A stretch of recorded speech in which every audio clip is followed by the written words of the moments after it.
Good evening, ladies and gentlemen, and welcome back to the Next Gen Racing MX-5 Cup Season 2, as brought to you in collaboration with Crest Autosport and Bobby Thompson Motorsport, in the series that keeps on delivering round after round with fantastic racing action, being very close, up front and personal between our drivers. And indeed, whilst there is some paint being shed, you can be guaranteed that there's a battle every corner of every circuit. And well, the championship is only getting closer and closer as this series heads towards its first mid-season break. And it's only mid-season break because today it is round number 5 of the series out of 10, and we're at the legendary Belgian circuit known only as Spa-Francorchamps, for what is expected to be an absolutely titillating round of racing, given the fact it is the first of our 2 super endurance rounds. That's right, we're going from our standard 3 race format in a given round to a single race tonight, and that will be 2 hours of racing kicking off at the time of what will be 8 o'clock this evening.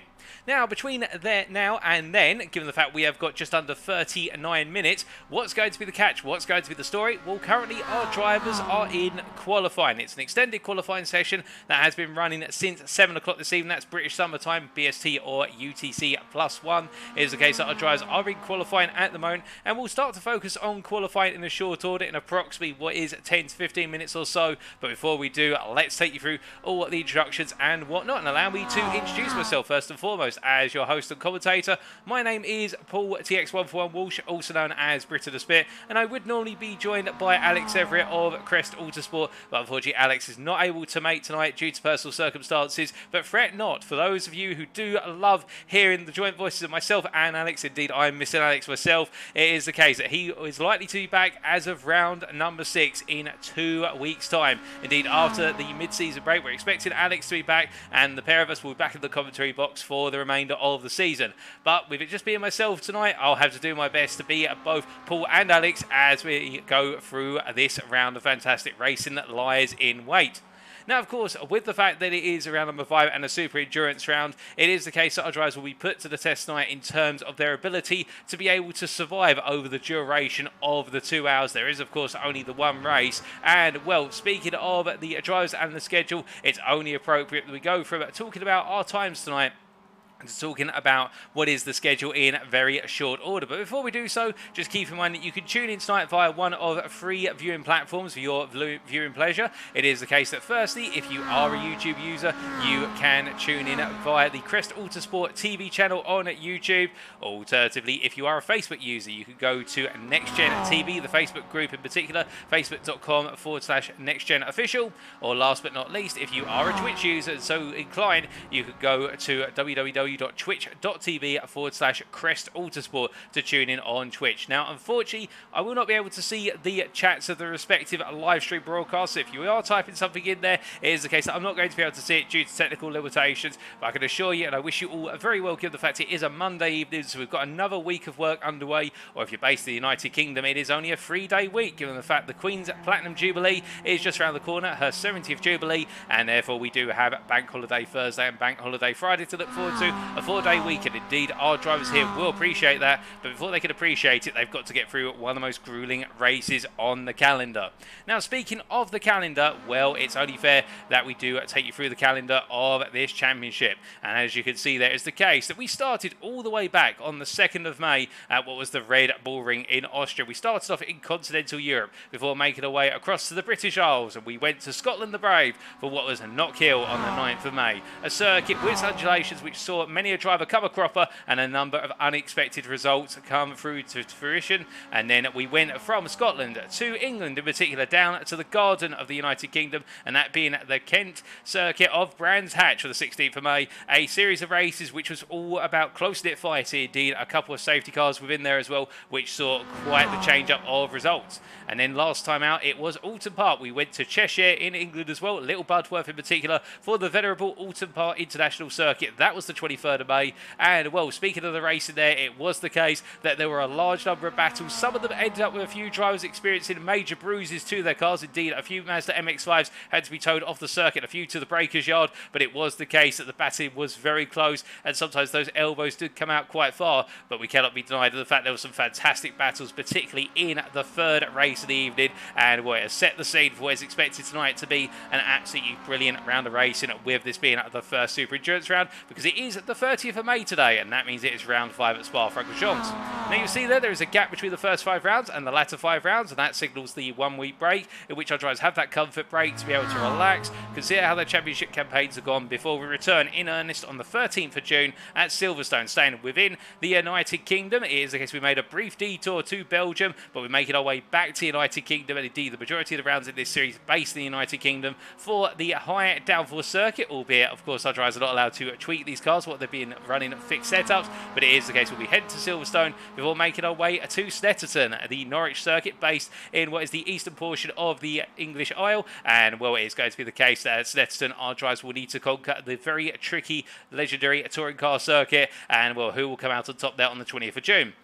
After that, we'll be heading stateside to the North American continent for round number 8 at Watkins Glen on the 27th of June. A very fast and furious circuit, and really a very different tone of circuit compared to the preceding 7 rounds. And that will continue with Daytona on the 4th of July. And you betcha, ladies and gentlemen, you may be thinking right now, Daytona round number 9, surely that's going to be the road course variant with the infield section.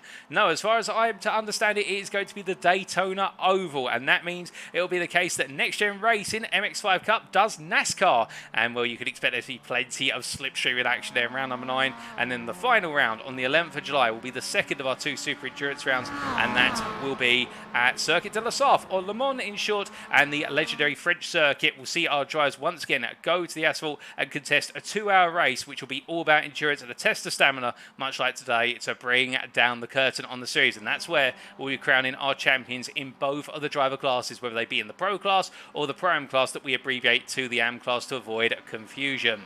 Well, talking about those championship standings, it's only fair that we come across to them now, and indeed looking at the points going into tonight as we do wait for those points to appear on the screen. There they are. We go through the Pro class first and foremost. And we can see it is the case in the top 2 positions after the opening 4 rounds. Liam McNeilly and William Chadwick from Team Fortilla are leading the way on 231 and 220 points respectively. Both drivers experiencing some dropped points at Alton Park. It was a difficult set of races, with William Chadwick seemingly having the stronger pace of the pair of them, but to be fair, very close-knit teamwork between the two. And whilst we did see some racing between them at the same time, they did their best to make sure they picked up the best possible points. But there are a number of drivers in the fight who really tried to take the fight to them. And third place man Mikey Doble right at the spear of taking that fight to Team Fortilla. The Mikey Doble, a racing driver there on 181 points, and the question will be for him tonight in the number 88 machine. Can he close the gap to the top two? With Adam Delmont not too far behind, only 2 points behind the Next Gen Racing Team Orange driver there, with an absolutely brilliant performance at what was Alton Park, and he will be looking to repeat that again to go into P3. Dan Skinner from SVP Motorsport and Excite there in what is P5, round off the top 5 on 171 points, only 2 points clear of John Higgins Jr., the HSR1 driver, in what was a very emotional day for Team HSR due to the loss of a very dear friend to John Higgins Sr., and it was the case the HSR drivers came out fighting for both the HSR1 and HSR2 outfits and delivered some brilliant results, indeed some memorable ones that they took home from the circuit last time out. Jamie Dory in P7 on 167 points, only 2 off of the top 6, and the Next Gen Racing Team Orange driver will be looking to continue that run of form that's seen him perform very well in recent rounds. Rob McGregor not too far behind from HSR2, nor is Aidan Wilson there in P9, and then Chris Staines from Verano Motorsport on 140 points, and really one to watch Chris Staines given the fact that he's making this transition from his most common class on the PC racing platform known only as iRacing, which our series is based on. It is the case that Chris Staines transitioned from the LMP2 class to the Mazda MX-5s, and whilst he's continued to make that transition, his pace is getting stronger with each and every round, and will the Spa circuit will be an interesting one to see whether Dane is able to deliver. Wayne Douglas in P11 there for Mikey Doble Racing on 123 points. A difficult day last time out at Alton Park, and he'll be looking to try and turn things around today because he's only 10 points ahead of Nick Clements in P12, with Danny James, James Warrior and Marcello Pagnon completing our Pro Drivers' Championship standings.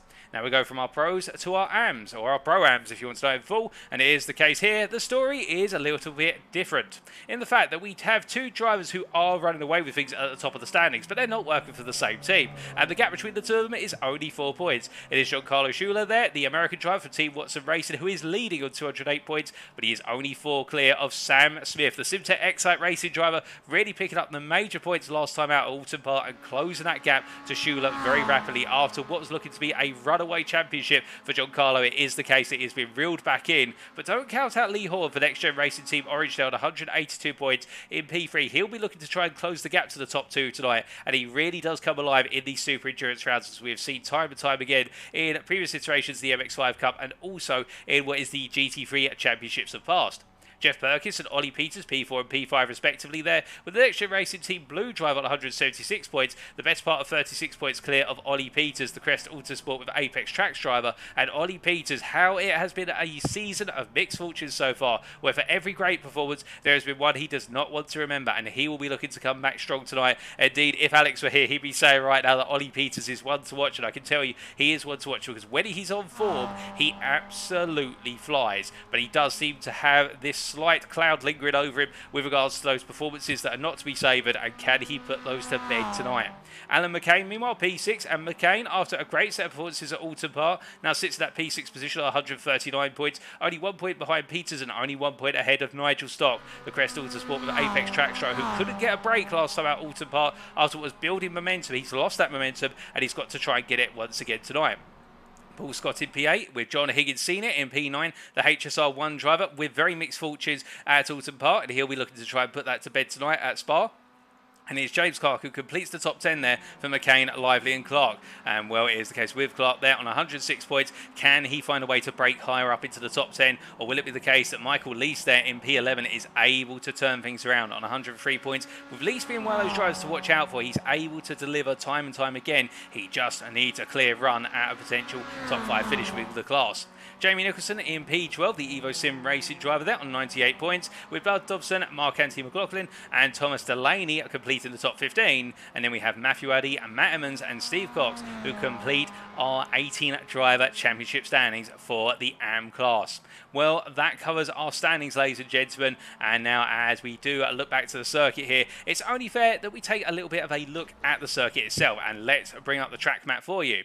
So today we're in Stavelot, Belgium for the Circuit de Spa-Francorchamps Spa-Francorchamps. And this circuit, of course, needs no introduction. Whether it is the GT World Challenge Europe calendar, alternatively Formula 1, or any old series in between, including a series such as the Porsche Super Cup, this circuit, consisting of its 19 corners, is a circuit which proves to be the ultimate test of any car. The reason for that is you have 3 very unique sectors according to the Formula 1 format, albeit it's broken up into 5 subsectors in the iRacing format, and these sectors put the car to the ultimate test.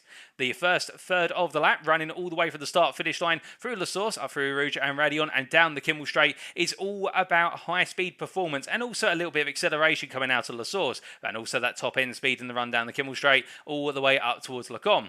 At which point we then move into the second third of the circuit, or the second Formula 1 sector, if you will, running all the way from Le Combe at turn number 5, all the way through to Curve de Paul Ferrier down at turn 15, and that is the handling sector of the circuit, where it is a test of direction change, a test of low-speed handling, a test of medium-speed handling. Indeed, we have a number of off-camber corners. We have major elevation changes as well, and the very tricky Rivage corner, also Ix at turn number 9, previously known as No Name, and also at Perkins corner at turns 10 and 11 will put our drivers to the ultimate test in managing that weight transfer in the car as they move through each and every corner, particularly coming down through Rivage, for the simple reason it is a major downhill braking zone, and then you roll through a right-hander which is continuously downhill, inviting you to be aggressive on the throttle, but you dare to do so too early, and you'll find yourself either understeering off or feeling a load of oversteer as you try to get on power on corner exit. The final sector, running out of Curve de Paul Ferrier at turn number 15, also known as Stavlo 2, and that's how we'll be referring to it from this point onwards. It is the case running from Stavlo 2 all the way up to the bus stop chicane at turns 18 and 19, connected, however, by the very difficult Blanchimont corner, which is all about going as quickly as possible for a very hard left-hander, whereby you've got a lot of runoff area, but run too wide and you'll pick up a track limits penalty, but don't carry enough speed and you'll lose out massively in the run down towards the bus stop chicane. The slowest 2 corners of the circuit, turns 18 and 19, where it's all about getting through the chicane as smoothly and as linearly as possible in order to shorten that lap time and get to the finish line. Well, that is the circuit from the circuit map brought to us by simracingwiki.com, but a picture can speak 1,000 words, but it doesn't speak the race in action, and we head back to our live pictures now as our drivers are getting ready to really wrap up what is the second half of this qualifying session with what is 25 minutes to go. And well, without further ado, we now look down to the circuit here, and we can see that currently we're 25.5 minutes on the clock.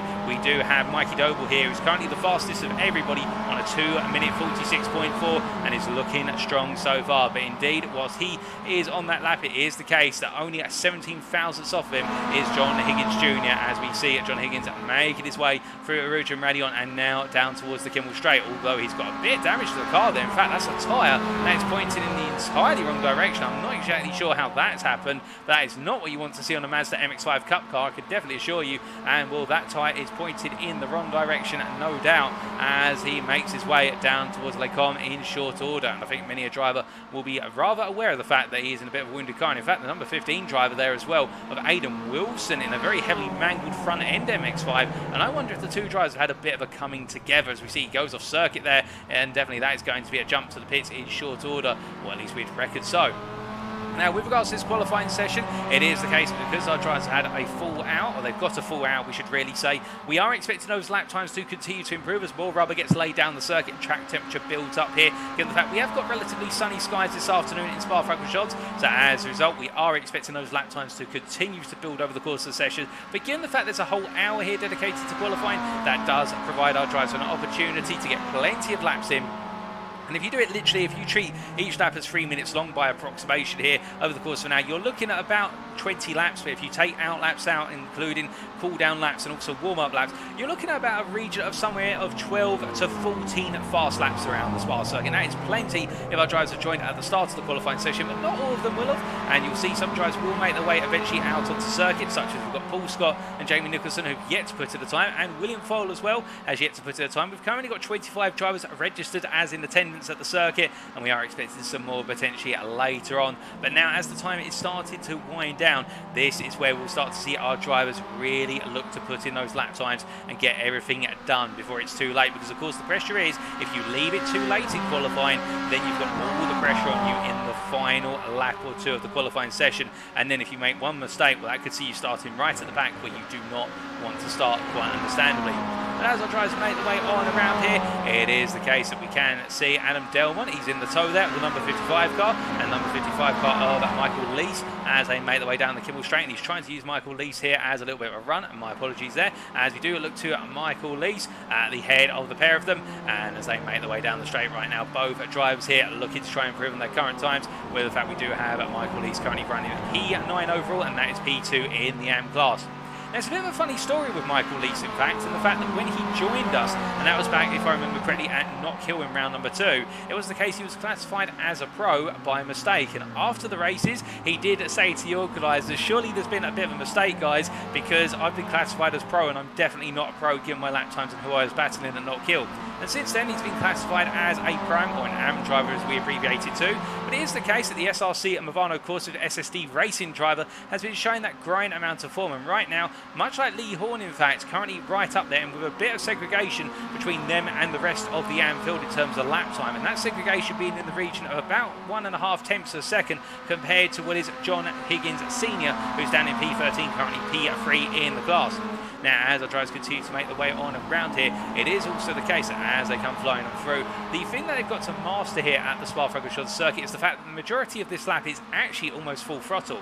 In the fact that our drivers in these machines, these little MX-5s, they do not build up at anywhere near as much speed as you would see in, say, a GT4 or a GT3 class car, and they have nowhere near the amount of aerodynamics. There's this weird trade-off with the machine, in the fact that you as the driver want to be going around here as rapidly as possible. So to do so, you want to have the throttle fully applied wherever you can. You want to be full throttle racing. However, the challenge is the fact that as you make your way around here, of course, through some of the corners where you need to lift off, you need to balance just the right amount of lift versus being full throttle to get the car to bite into the corners. And that's what these MX-5s are all about. The engine located in the front engine rear-wheel drive drivetrain.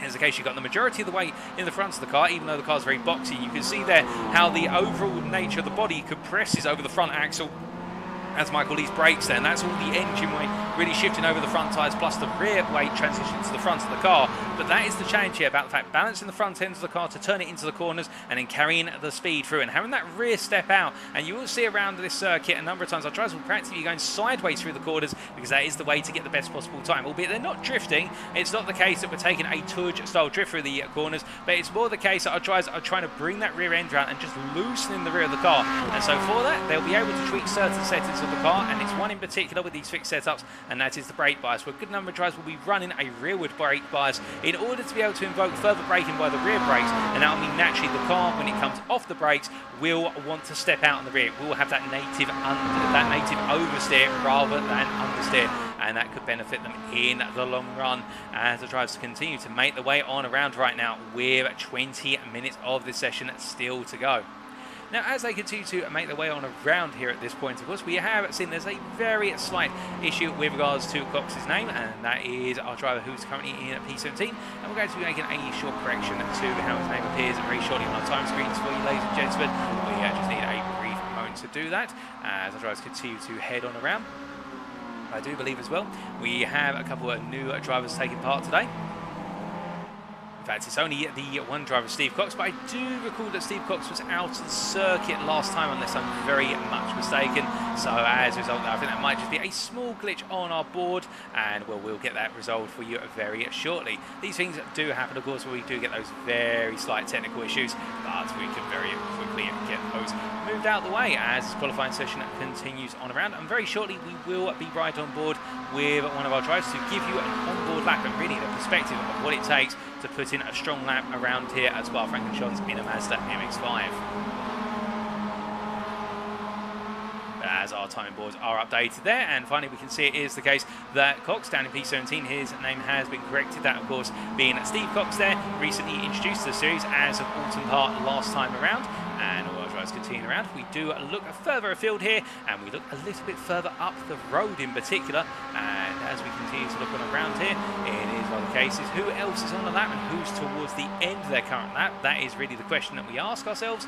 And well, we can see a couple of drivers on the start of a lap, and there's Matt Emmons, for example, as he rolls up through here between the Brano Motorsport drivers of what is there, Chris Daines, and also just trying to figure out who else that is with him. I believe that's Dan James as well, as they make their way down the kill straight here. Dan James being the lead car. You can see Matt Emmons there tucking it in between the two drivers there and forming the Verano Motorsport sandwich as filled with next-gen filling. And as they make their way on through, Dan James really right now just trying, I think, to try and find a way to let Matt Emmons through and act as the tow car for Chris Daines behind. Or perhaps Dan James is just focusing on his lap, which, to be fair, he has every right to do so as they make their way on through. And well, in terms of where the track map is, there you go, ladies and gentlemen, we do now have the track map up on screen for you. And as we can see here, a lot of drivers have just gone onto a lap. We haven't really caught anyone as they come into the end of a lap, but William Foyle is making his way towards the end of a lap currently. We will jump over to him very shortly, as we do see here Dan James right now leading the trio of drivers of himself, Emmons, and also Chris Daines down towards Corner here. The very tricky turn 10-11 combination, the double left,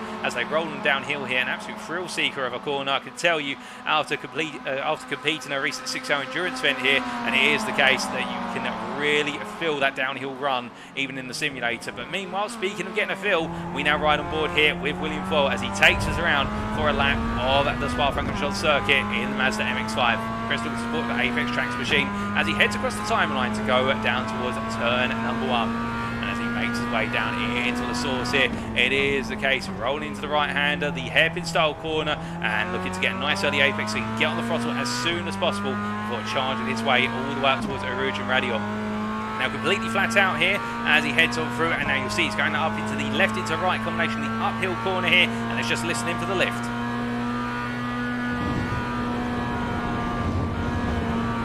Very slight lift there as he made his way to the apex of Rouge in particular, but after that completely flat out uphill through Radion, and that gives you an idea of how brave you need to be on that throttle pedal in order to be able to get the best possible lap times. We see there a very late upshift making his way all the way up into top gear down the Kimmel Straight. A long run now down towards Lake Como as he completes the first third of the lap.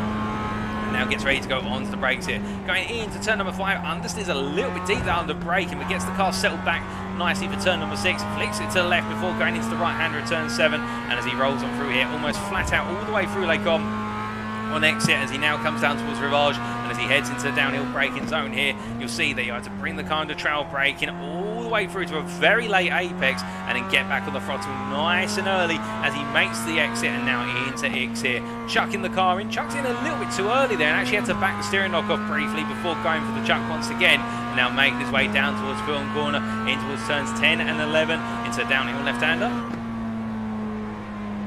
Just a light dab of the brakes and a lift there as he makes his way through, running a little bit wide, but that'll just be allowed. I think that's within the limits as he makes his way out to the corner now, heading down towards the Fangers chicane of turns 12 and 13 into the right-left combination here. Normally a medium-speed chicane in GT3 class cars, and here it will be medium speed technically for these MX-5s, but they'll be trying to preserve as much speed as they can rather than shaving it off. And now merging and heading into the Stavlo 1 as he breaks down into the right hand here, the right angle corner, slightly downhill, and that can chuck the car out in terms of the off-camber corner. And now making his way through Stavlo 2, completely flat out here for the right-hander, having to turn in nice and early to keep it within track limits, and now heading all the way up towards the bus stop chicane. But before he does, Blanchimon lies in his wait here as he makes his way all the way up towards the long left-hander, going through the first portion now, in towards what is turn number 16, and now heading 17, Blanchimon corner here.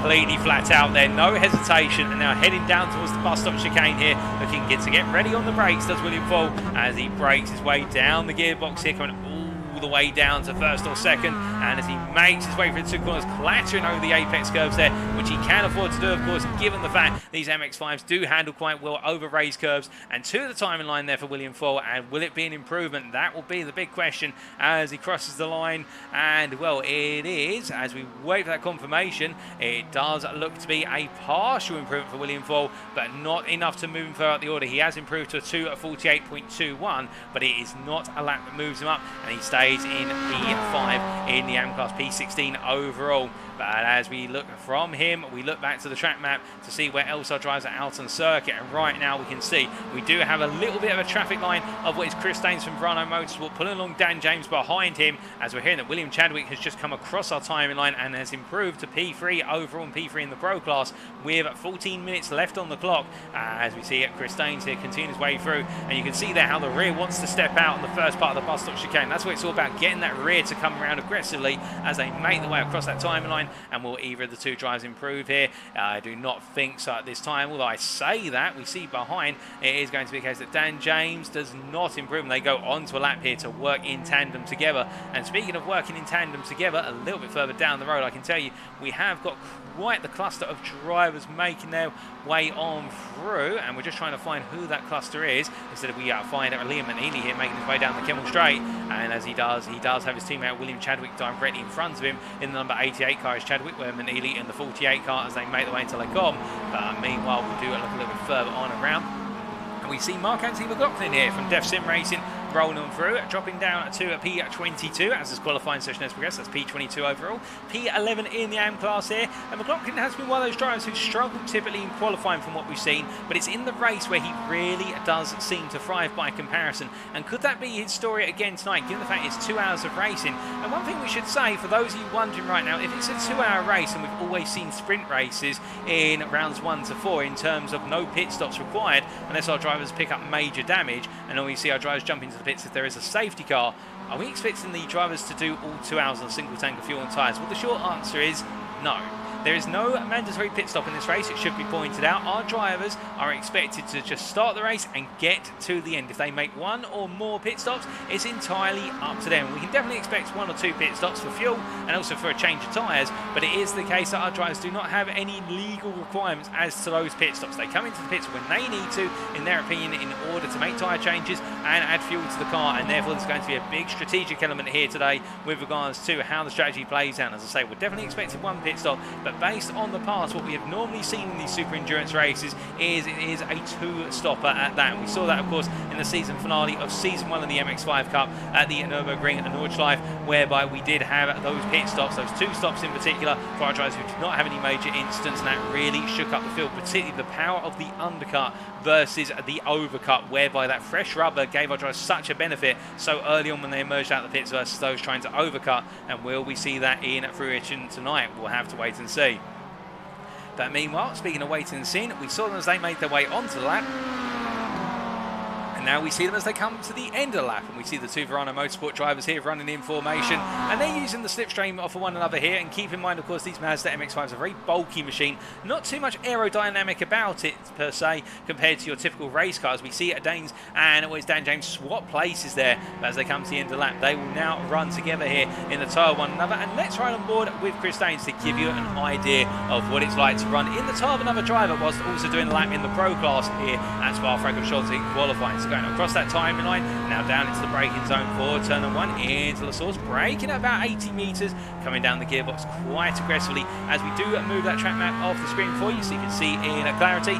And now Dane's making his way all the way up to turns 2 and 3, the Rivage Radion combination here, and as he goes flat out, he'll be going up the hill very short. You can see pulling out the toe there, interestingly enough, before flicking back into it, and I think just worrying about that front end loss of turning in the toe of his teammate. But there, bar a tiny little lift through the apex of Rivage, pretty much flat out all the way through, and as they make the way down the Kemmel Straight, you can see now how much momentum Chris Danes is getting as Dan James is going to pull out the way here, and well, they're going to have to navigate this. I think Danes is going to go on to a lap now where he's the leader of the 2 of them as they make their way into the braking zone here for Lecom, coming all the way down, braking at about 80 metres once again, flying it over the apex curves. They're very nicely done through the right into left. Can he nail it in the third part of Lecom? He does indeed. A very nice amount of apex curve taken there, almost flat out through the corner, and now making his way down into Rivage here. Of course, the very tricky downhill right-hander goes in very aggressively there to the apex, but gets the car hooked up, puts the wheel up on the grass there, and that turns the car around very nice as he now comes down into X corner.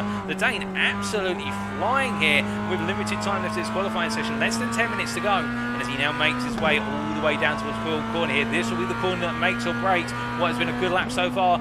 Rolling on into turn number 10 here. He gets back on the throttle as soon as he clears the apex, goes full throttle as he runs onto the exit curbing, and now coming down out of 11 in towards Fanja Chicane, turns 12 and 13, and as he comes on down into the braking zone here, what will Danes be able to achieve? Can he keep it nice and tight to the apex? He can for the first one, and then the second one as he gets the switch back from right to left, he nails it perfectly as well, and now accelerated through and up towards what is Stavlo 1.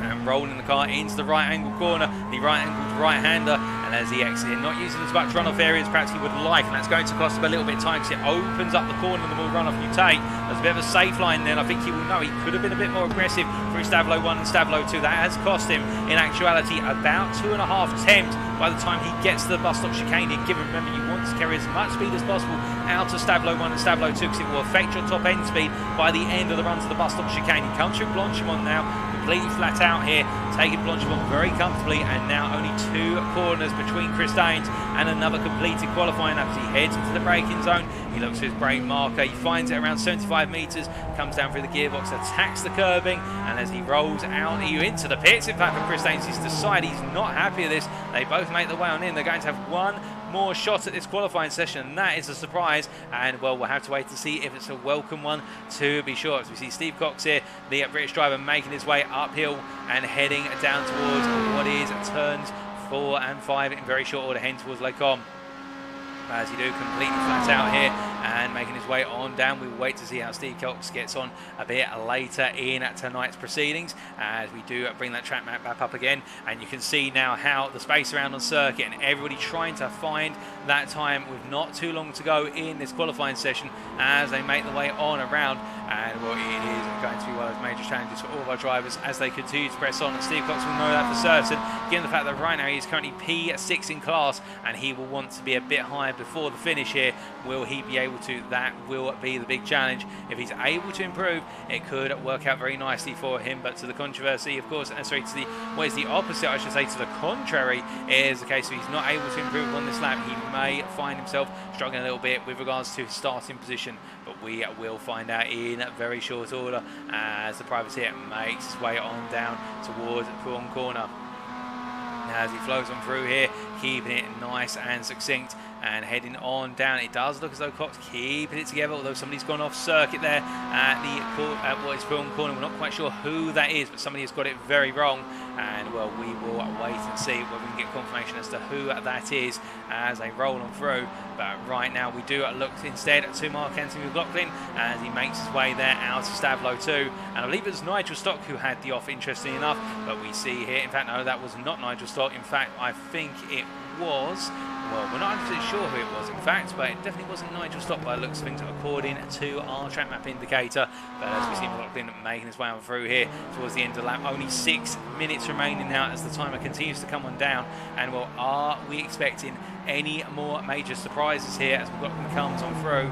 We'll have to wait and find out. I think we're only going to see those surprises right at the end now. To be fair, our drivers have only really got 2 to 3 more laps, depending on where they are out on circuit. And speaking of a driver being demoted, we just saw Bud Dobson and demoting some drivers there, having moved up to P8 in the class. Oh, goodness me, and that is someone who's got it very, very wrong, coming out of X corner, and I believe, well, I believe, unless I'm mistaken, that might be Lee Horne, or is it Wayne Douglas? That is a big question. I think it's Wayne Douglas.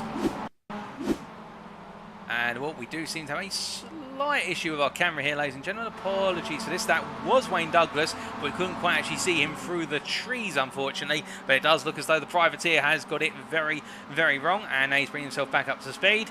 But meanwhile, our camera crew had a bit of difficulty with seeing where Wayne Douglas was on circuit, but he's back up to speed, I can assure you now, with 5 minutes remaining on the clock, plus their final qualifying lap.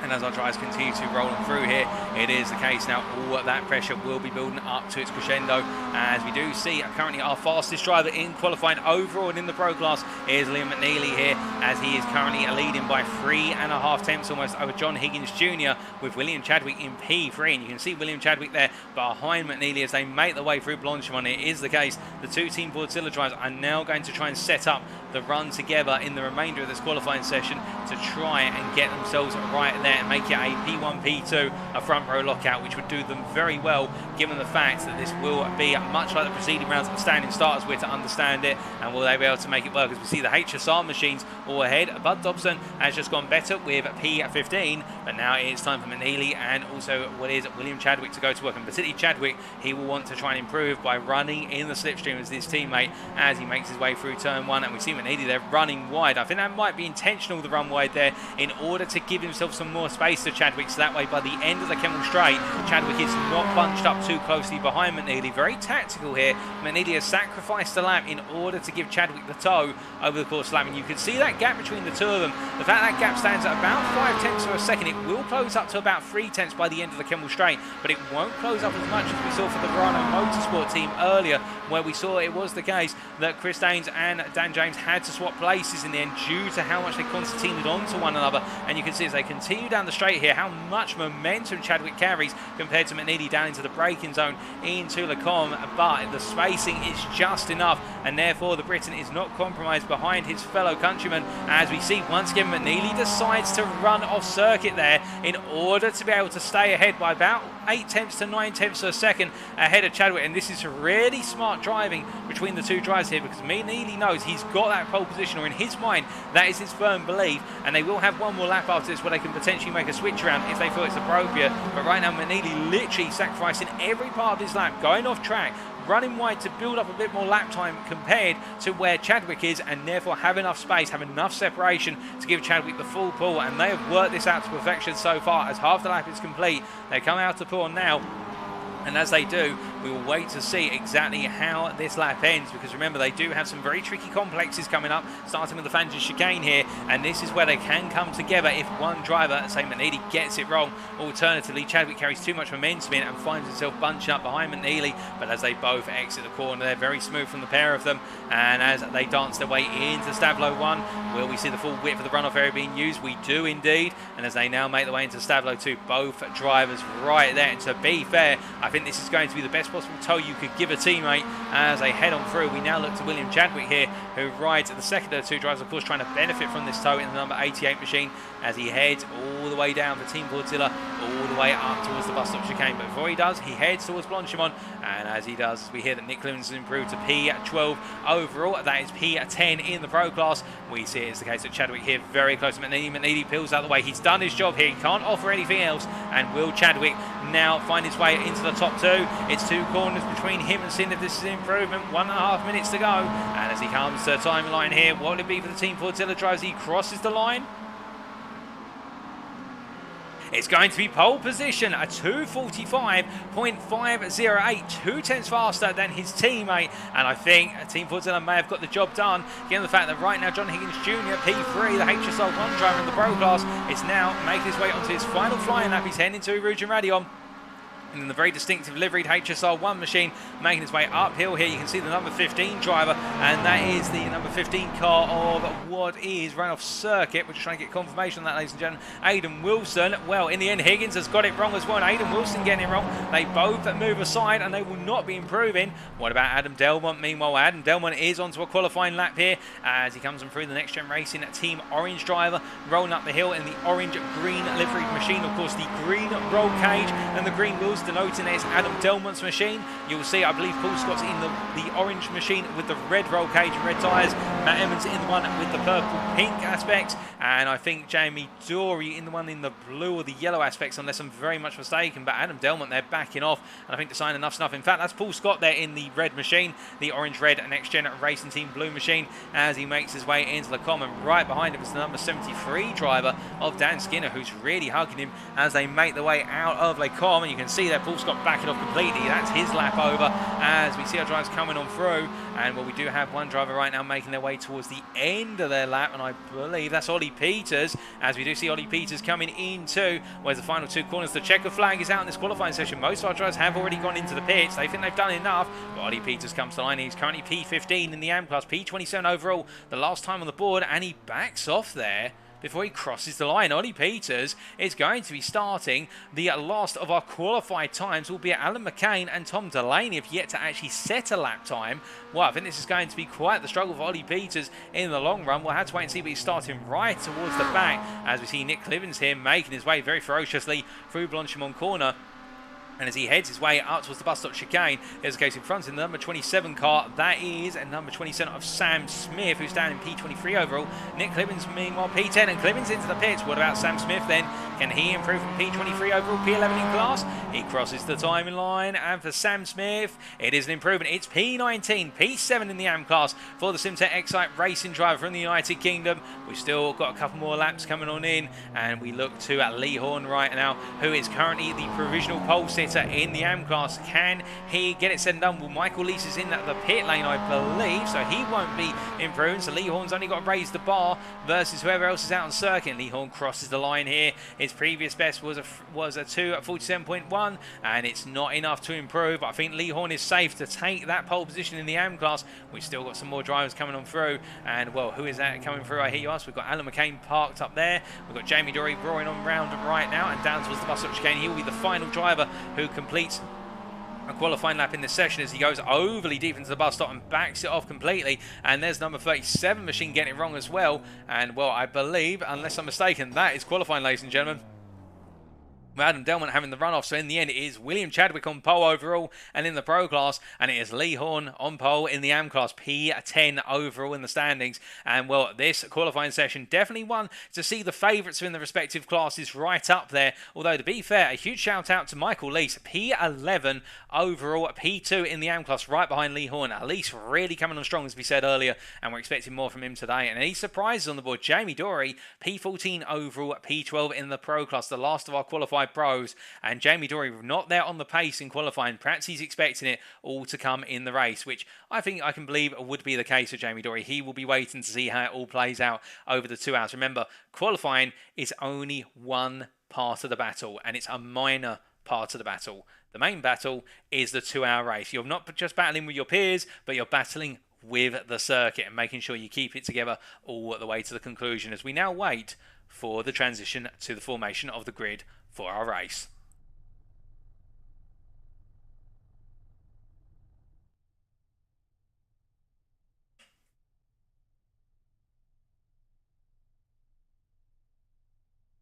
As we do wait for that transition, of course, it's taking a little bit longer than normally planned, but that can happen here at Spa, as the marshals do need to go around and make sure everything's safe before we start forming the grid. The question will be, for William Chadwick and Liam McNeilly starting in that front row, can they make an early breakaway from the rest of the field? They would love to do that, of course, but the one thing we do know about these MX-5s is the fact that it's very hard to break away unless you've got a 2-second gap from your opponent, and then the slipstream isn't really felt, particularly on long straights, but that will be one of the challenges they face. And another driver, in fact, and one driver who we didn't talk about, Geoff Purkiss, down in P6 in the AM class, P18 overall. One of his decent qualifying sessions, it should be said, but not one of his best. And well, can the number 23 driver find a way to break his way all the way up the order? We know Geoff Purkiss, a very fast driver. Alton Park, perhaps the biggest in terms of pace out of all the AM drivers, but it wasn't to be his way for a good number of the races at Alton Park. But now he will be able to try and revert that fortune and make it golden at the Spa-Francorchamps circuit here, where he can try and pull off that win. And do keep in mind, of course, that because we've only got the one race today, it is effectively triple points up on offer, as I'm to understand it, whereby the win is worth triple what an individual race win would be in our 3 race rounds. But here we go then, ladies and gentlemen. We get the transitions to the grid, and let's take you through that grid order for the purposes of our one and only race today. On pole position, William Chadwick from Team Fordzilla, in the end out-qualifying his teammate Liam McNeilly by 2/10 of a second. It's a Team Fordzilla lockout on the front row. John Higgins Jr. joined by Adam Delmont on row number 2, with Mikey Doble and Aidan Wilson on row at number 3. Wayne Douglas and Chris Staines on row at number 4, with Dan Skinner and Lee Horne on the 5th row. Lee Horne, the pole sitter for the AM class in P10.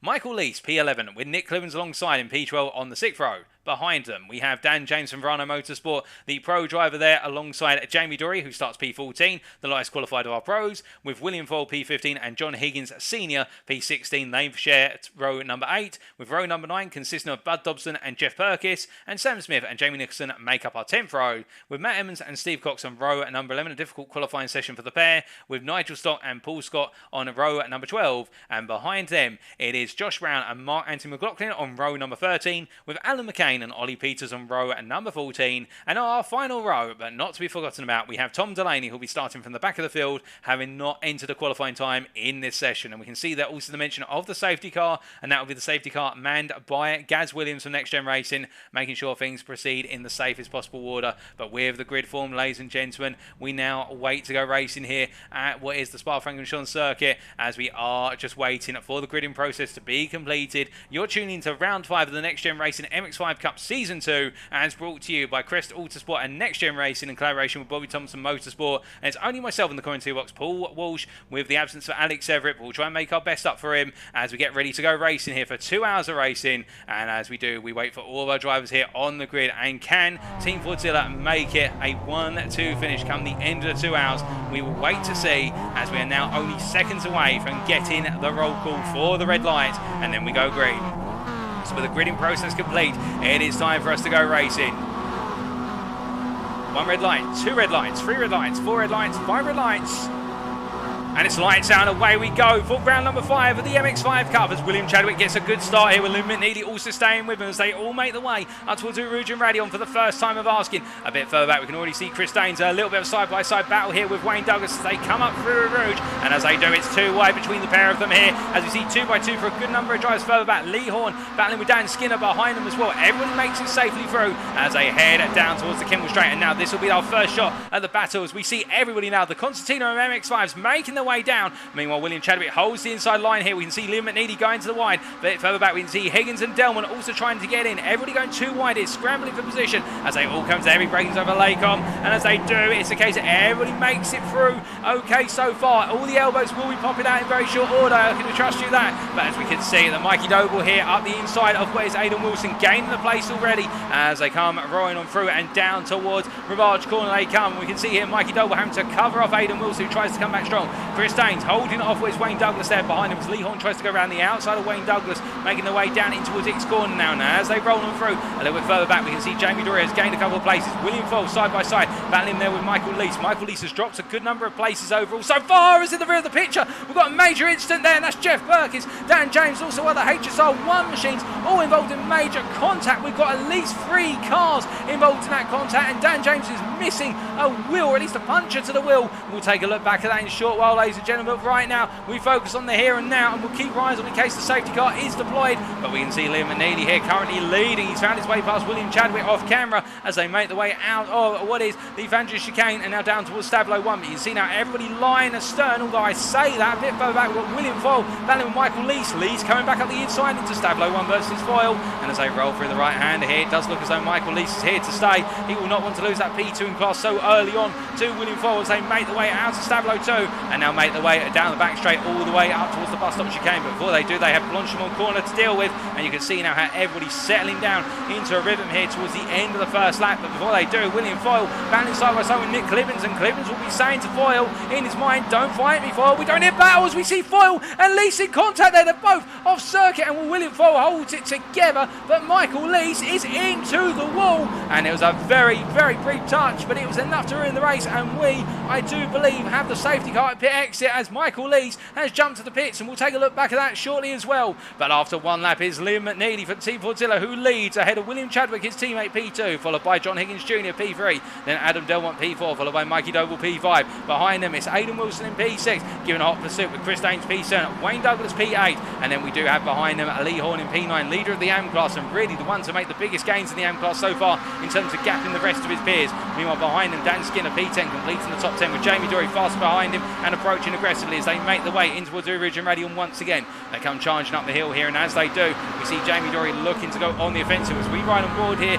with the NXTGEN Racing Team Orange driver, and it looks as though Skinner all out of all sorts as they make the way into the Kimmel Straight. And of course we can hear the whining of the Mazda engines as they make the way on down. I can assure you they are pushing as hard as they can here. They'll be literally rocking in their seats trying to get the car to go a little bit faster. I'm doing it right now in my chair, I can tell you, in the commentary booth as they make their way down to the braking zone. And as they do here, Dory on the outside versus Skinner on the inside. Skinner's going to hold inside to outside here, and Dory gets it done outside to inside as they come through Lake Corma. Great move by the Jamie Dory. And now as they make the way out of turn number 7 and down towards turn number 8, you see he's going to have to go defensive here because Skinner's not to be dropped. interrupt as they make the way down into the braking zone ahead. We've got a bit of a side-by-side moment there between Wayne Douglas and Chris Daines. Chris Daines losing that inside through Rivage to wins Wayne Douglas, but Douglas now, there's a bit of contact between the two of them, and I think Daines would argue that Douglas turned into, and I think Douglas would argue that Daines should have backed out. Well, I'd say that Daines had every right to keep his car on the inside there into X corner. It's the case in GT3 class machines, which these drivers will be more typically used to racing in. You don't go too wide through X unless you give a lot of ground. Meanwhile, these MX-5s, you can go too wide through X corner because of the fact there's nowhere near as much pace in these cars. As meanwhile, I'm not sure what's happened here, but we've got Liam McNeilly, who's dropped a long way down the order, and also on top of that, William Chadwick. I think they may have just traded places here in the run down the Kimmel Straight as they make their way in towards Stablo once again, and Adam Delmont is now your leader. But do keep in mind, of course, this is a 2-hour race. It is not 15 minutes, it's not 25 minutes, it's much longer than that, and as a result we will be seeing some drivers give up places to do fuel saving, to do car preservation, because they'll be thinking about the battles later in the race and not necessarily here and now in the opening 5 minutes. And that's the critical thing you've got to keep your eyes out here, the fact there's going to be a lot of to-ing and froing as the time goes on if drivers cannot make a breakaway. And speaking of to-ing and froing, Adam Delmont battling side by side with John Higgins Jr. John Higgins Jr. receives a tap there through Blanchimont. He returns to the circuit here. This will open things up quite considerably. You can see Team Fortilla there spreading the cars too wide as they make their way down into the braking zone. It's Chadwick on the outside there, Liam McNeilly on the inside, covering off Mikey Doble. Mikey Doble now being swarmed up the inside there by Aidan Wilson, and Chris Daines goes to the cutback here. A very smart pair of moves there by Wilson and Daines. Mikey Doble showing great awareness of the pair, to be fair, but now they continue on races. They make their way down towards turn 1, in towards the source. They go once again into the braking zone. You can see the scramble between the MX-5 drivers and the Pro class as they all come into the braking zone here. Mikey Doble sensibly backs out of it, not looking to try and retaliate after they made that clever move, the pair of them, through the bus stop chicane, for the simple reason there's no need. Just stay with the pack and keep on running as they make their way into Rivage and ready on it once again. But it's going to be Daines versus Wilson here. They're going to go too wide into Rouge, and now who's going to back out here? Daines on the outside, Wilson on the inside to outside line, and goodness me, there's contact between the two of them. As we see, it's the case that Aidan Wilson loses a little bit of the rear of the car, but in the end he comes across to Chris Daines, and the two of them somehow survive the contact. They're both still going, but I can imagine there's quite a bit of damage on those two cars. And as they make their way down the Kimmel Straight here, I think it's going to be the case they may be thinking about an early pit stop compared to when they would have had it on the schedule, as we see that Wayne Douglas here up into P5, and our top 4 started to make a bit of a breakaway in terms of getting clear of the rest of the field as they all come rip-roaring in towards what is turn 7 and down towards Rivage they go. Now as they do, we did promise you a cut back to what happened on the opening lap, but the racing action is so intense right now, we can't cut away right now, ladies and gentlemen. As we see a little bit further back here, Steve Cox has made major gains. He's gained 10 places since the start of this race. He's up to P2 in the AM class right now, and as the Briton makes his way, for the privateer makes his way through X corner, he's holding off Aidan Wilson, who was in that contact with Chris Daines only moments ago, and Sam Smith behind. Sam Smith's the danger man here, and the fact that Sam Smith is in the AM class, whereas Aidan Wilson is in the Pro class, as they make their way through down to Horne. Meanwhile, a bit further back, we can see a bit of a battle here between Nigel Stott and also what is Tom Delaney, as they make their way through, and ahead of them we've got Jamie Nicholson and Ollie Peters battling as well, as they all come down through Horne here. 2 by 2, hurrah, hurrah, they come. Neither driver wants to give up the position. As they make their way into the braking zone here, we can see Martin and McLaughlin trying to go for the move around the outside to inside versus Brown. That's Josh Brown, but Brown being very smart here and keeping the car ahead. McLaughlin goes to the cutback on the inside. There's a bit of contact between the two of them there. That's going to unsettle the front end of McLaughlin's car. And that front right tyre may have received a bit of a knock. He had to be careful for a slow punch on the front right as he makes his way out to Stablo 1 and out to Stablo 2. And that's the sort of contact you don't want this early in the race, for the simple reason those contacts, if you get a puncher, that puts you well down the order over the duration of the distance. Albeit, do keep in mind, of course, with the fact that we're so early on in the race, it is recoverable, but you don't want to be making extra visits to the pits, given how long the pit lane is here at Spa-Francorchamps and the amount of time you lose from a single pit stop. It is a race killer, there's no doubt about that. As you see McLaughlin here trying to go round the outside of Brown, and I think Brown might be seeding this one, given the fact that two have had some contact, and well, Brown won't avoid that contact as he's being knocked by Jamie Nicholson as they made their way down towards where's the bus stop chicane. Now, I'm not sure whether Nicholson was the one who initiated that contact in terms of turning in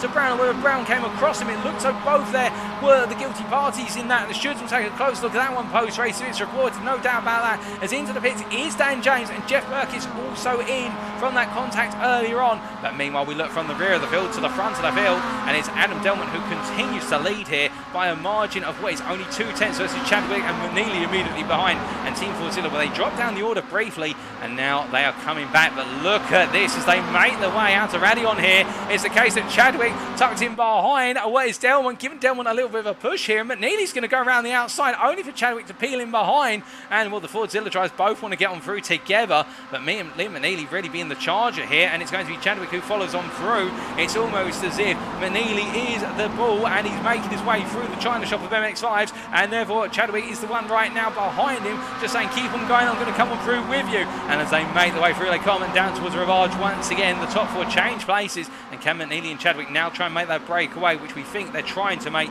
early on in this race. A bit further back, meanwhile, we can see Jamie Dory here still on the back of Wayne Douglas, and you can see Lee Horne tucked in behind him, and Lee Horne going very strong right now. And you may be thinking at this point in time, surely he can't be an AM driver. Well, it is the case, he is an AM driver in this series. He's not quite up there on the pace overall compared to the pros, but Lee Horne, when he's got his teeth into a circuit such as Spa-Francorchamps, one of his favourite circuits, it is the case that he will find that pace and he will extract it. And right now, Lee Horne doing everything right, not battling hard with the pros, just staying on the pace and making sure to stay comfortably within this race as they make the way on down. And the gap to Cox, you can see Cox at the rear of the picture there, he's right at the back of the leading pack of 12 cars as they make the way into Lake Common. To be fair, Steve Cox really the one who could really spring some surprises late in this race. He's already sprung some big surprises, and that is the fact he's come so far up the order in such a short period of time and stayed out of all the trouble, and that's what you have to do. As meanwhile, speaking of having been in trouble, in contact with Chris Daines early on, Aidan Wilson, the HSR2 driver, now going through Stablo 1 right on the back of William Foyle here, battling for track position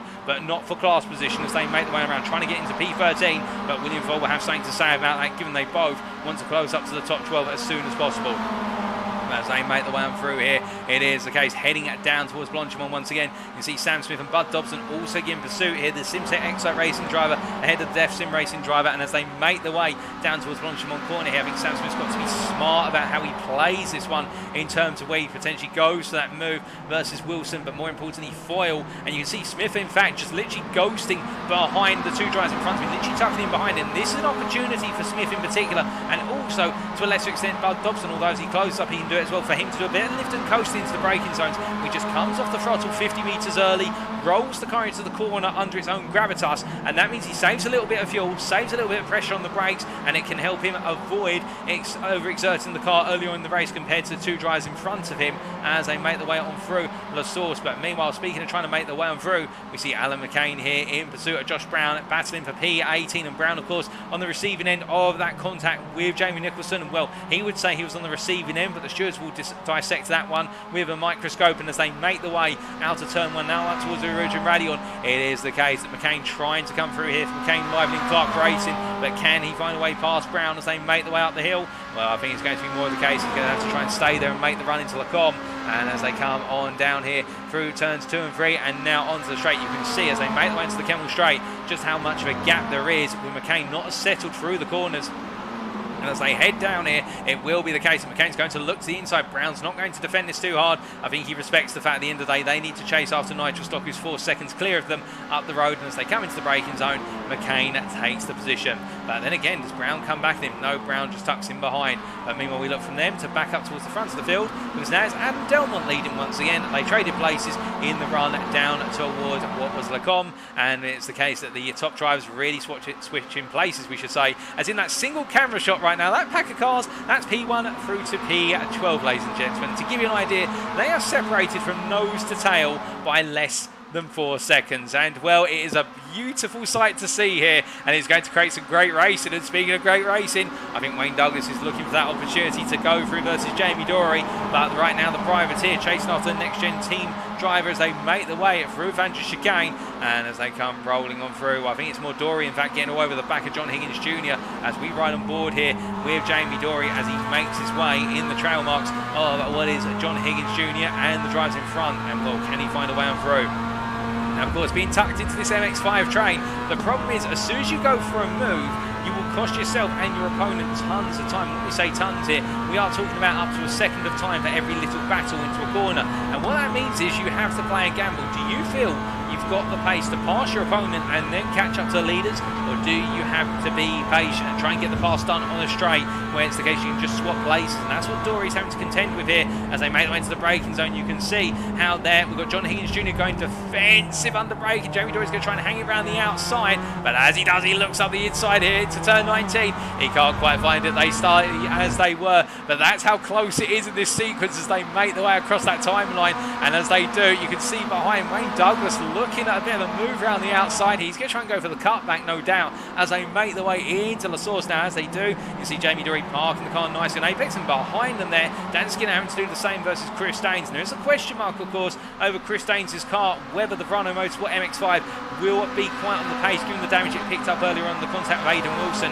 But so far, it does look as though it's doing okay, as they've made their way right now onto another lap here and head up through Rivage and Radion this time around. And as they do, no change. Well, we have a disconnection there of Chris Daines briefly, and I believe, in fact, Chris Daines has just rematerialised on the circuit. We thought it might have been the case he's drifting a little bit wide. No, he's just simply lagged out and lagged back into the race. But meanwhile, Adam Delmont here, our leader, where he's got Liam McNeilly taking a little bit of a peek up the inside, and Mikey Doble coming on through, and John Higgins Jr. coming on through with, oh goodness me, and William Chadwick there, literally having to throw the steering lock open at the last possible minute, because he had Wayne Douglas come through like a missile there, and with Wayne Douglas simply saying, don't mind if I do, Chadwick, as they came into Lacombe. And well, I think Chadwick will be thinking there that it was one of those cases where if he did not open up the steering lock and go deep into the corner, he may have had something to worry about. And speaking of something to worry about here, we were wondering when this was going to happen, if it was going to happen. It's happening. Lee Horne is under pressure from Steve Cox here, as it looks as though the British driver here, the privateer, going toe-to-toe with the next-gen racing driver as they make their way down out of Vix in towards Lacombe. And we were wondering if we would see Cox make his way up this order and really get onto the back of Lee Horne. He's there, and as they make their way down through turns 10 and 11, you'll notice just on the side of Steve Cox's machine, and I had to ask him about this down in the paddock during round number 6 when I get a chance to catch up with him, if he's available, whether that is a reference to Only Fools and Horses on the side of that Mazda MX-5, the Trotters Independent Trading Company, which of course is, I think, a reference to the Trotters Independent Trading Company from Only Fools and Horses, the British sitcom from what was the 90s, the very popular and much loved sitcom. Indeed, many of you may know of it when you're tuning in right now, but if you don't, it's definitely one I can recommend if you do like a good bit of old style humour. As we see Steve Cox here, well, he's right now as an independent in this series, trying to trade places for the lead versus Lee Horne. But is Lee Horne buying or selling? Well, I don't think he's going to be buying the prospect of going down to P2. I think he's going to be selling the prospect that he is the faster driver of the two of them as they make their way in towards Blanchemont Corner. And as they roll them through at this time, we do see Wayne Douglas meanwhile in the battle for the top 6 here, coming into the top 5, should they, breaking down, and Mikey Doble literally being reverse Moses there, as we see Wayne Douglas also trying to take a peek, as, oh goodness me, John Higgins Jr. there kept it very close, coming through 19 on the inside line. Mikey Doble doing well there to see John Higgins Jr. trying to go up the inside and giving him the space, and it's the chop and change which they'll be worried about most as they make their way down in towards La Source once again. Now, as they do a little bit of a tap there from the back onto the back of what was, I do believe, Liam McNeilly by Mikey Doble, as they continued under braking, but nothing too major.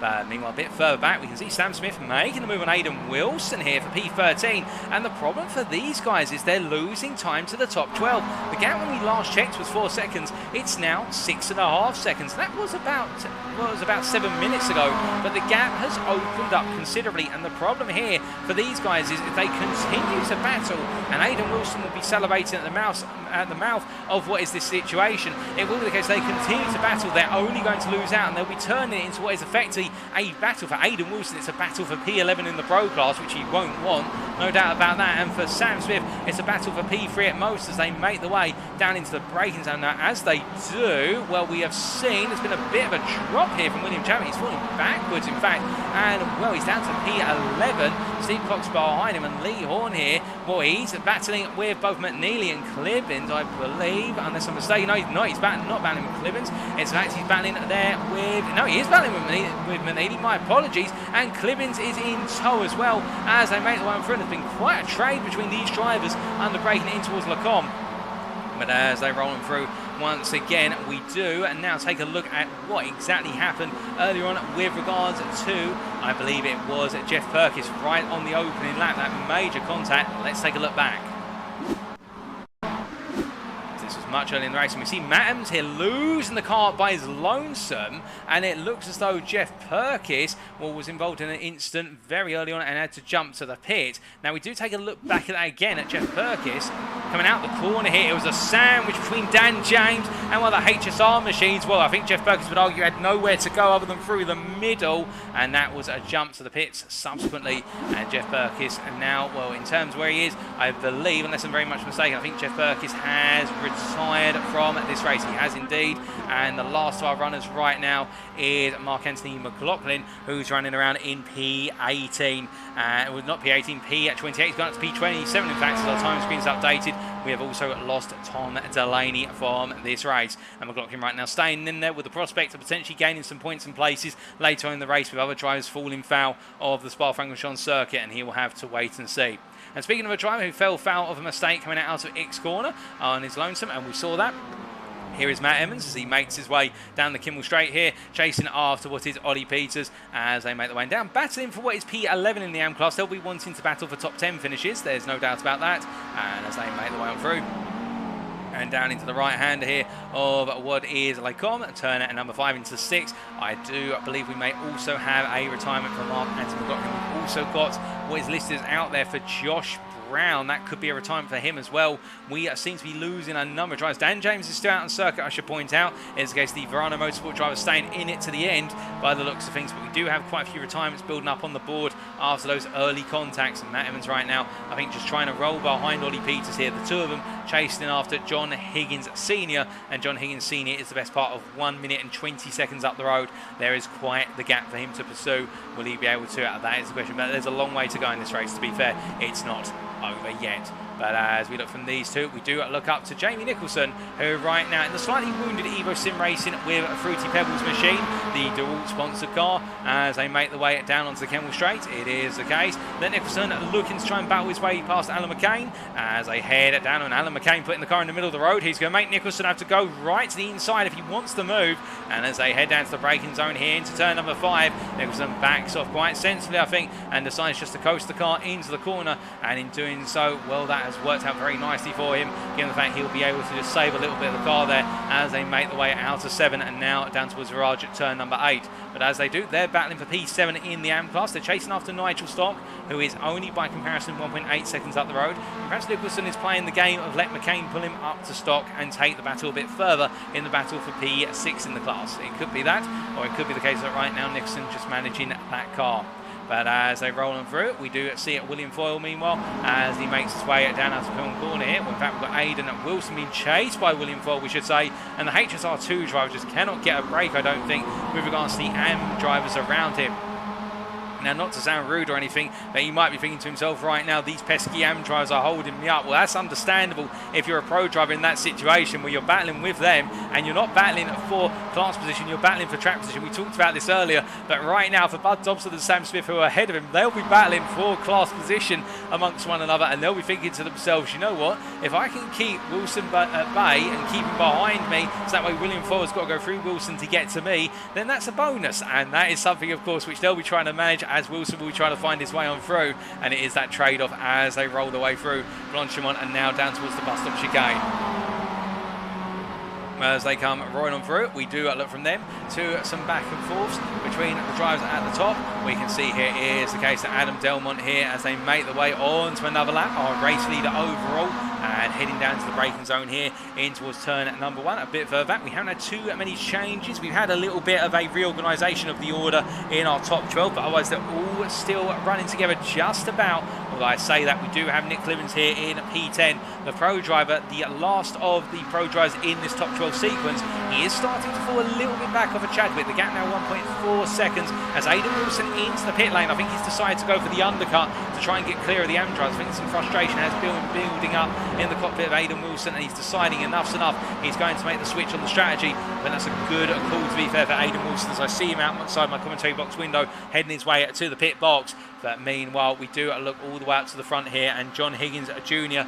now making his way up into P2, passing Mikey Doble once again as they head down in towards Lecom. And as they do, this back and forth trade in the places, of course, at some point they will stop the trading and start to think about the fighting. but that's a long way away. We'd expect that in the final 10 to 15 minutes. That's when the fighting really starts to come on through. But right now, as they all make the way on down here, everybody in a quick sequence, and behind and down in P8, P9, interestingly, our team Fordzilla. Now, I wonder when McNeilly and Chadwick here are playing a little bit of a tactical game. In fact, they were up front for some time, but it was getting a little bit scrappy up in the top 7 in particular, as they were making their way down to the heavy braking zones, such as down into La Source, down into the bus stop chicane. I wonder if perhaps they've just had a little bit of anxiety creep in with regards to, we don't actually need to be leaders of this pack. We just need to stay with it and save a load of fuel and give ourselves the opportunity to be able to jump our opponents through the undercut in the pit stops. And we can see him, and he's closing up a little bit to the back of Danes once again. But again, could this just be a little bit of posturing with regards to tucking in behind Danes, trying to put some pressure on Danes to get him to over-push the car and therefore have a longer pit stop when he needs to take on some fuel? We'll have to wait and see as they roll on through. But as they do, meanwhile, we look from them to what is Adam Delmont and the gearbox for Adam Delmont in particular as the NXTGEN Racing Team Orange Drive. We look back from the leader's car here, looking at John Higgins Jr. and Mikey Doble there as they look to contest the space behind for P2. Mikey Doble on the inside in the run towards Blanchon. John Higgins Jr. I think being sensible here, giving Doble the inside line and backing off there before they hit the apex and therefore not fighting for position. And as they make their way up into the brakes over the bus stop, we're going to get Mikey Doble getting very close here under braking into turn 18. But Adam Delmont holds the inside line. This will cause everybody to concertina together to a degree as they run through 18 and 19 and now head their way on around here with the first 25 minutes of this 2-hour race now complete. And as they make their way across the line here, we do look a little bit further back to the battle for what is P10 overall. P1 in the AM class, lead the AM class, we should really say. Lee Horne holding on for now versus Steve Cox, but Nick Cliven's tucked in behind here, and Cliven's really not now showing the pace that he showed earlier on. I think Cliven's might be doing a bit of car management here, but the thing for him, and perhaps a bit of frustration that might be starting to spew into his mind, is the fact that he's tucked in behind a battle for the AM lead. And this battling, albeit it's not really come out to a major extent, but we are seeing that Cox and Horne are continually trading a little bit side by side. So those little side by side modes just cost time through the corners, and that's where I think Clivens will be starting to get a little bit worried that actually he's losing the trail of the top 9. In fact, he's now 3 seconds behind, and we can see here as they make their way down the Kemmel Straight, we do have Lee Horne there on the inside, Steve Cox on the outside, Clivens tucking in behind Lee Horne, giving Lee Horne a little bit of a bump draft there as they make their way down, then backing off, but Cox is going to come through around the outside, and this is where Cox is going to be able to throw the car into Lecom and take that lead position once more as he rolls them through and down into turn number 7. Now, as he does, we see here in a battle of the AM drivers, we have McCain, we have where's also Nicholson and Stock here, and Alan McCain, P6, he's found his way past Stock, and Nicholson's come through behind him. We talked about Nicholson previously tucking in behind McCain and wanting to be brought up to the back of Nigel Stock, and there it is, he's found his way into that P6 position. Now, his next target on the circuit will be William Foyle, who's 11.5 seconds up the road.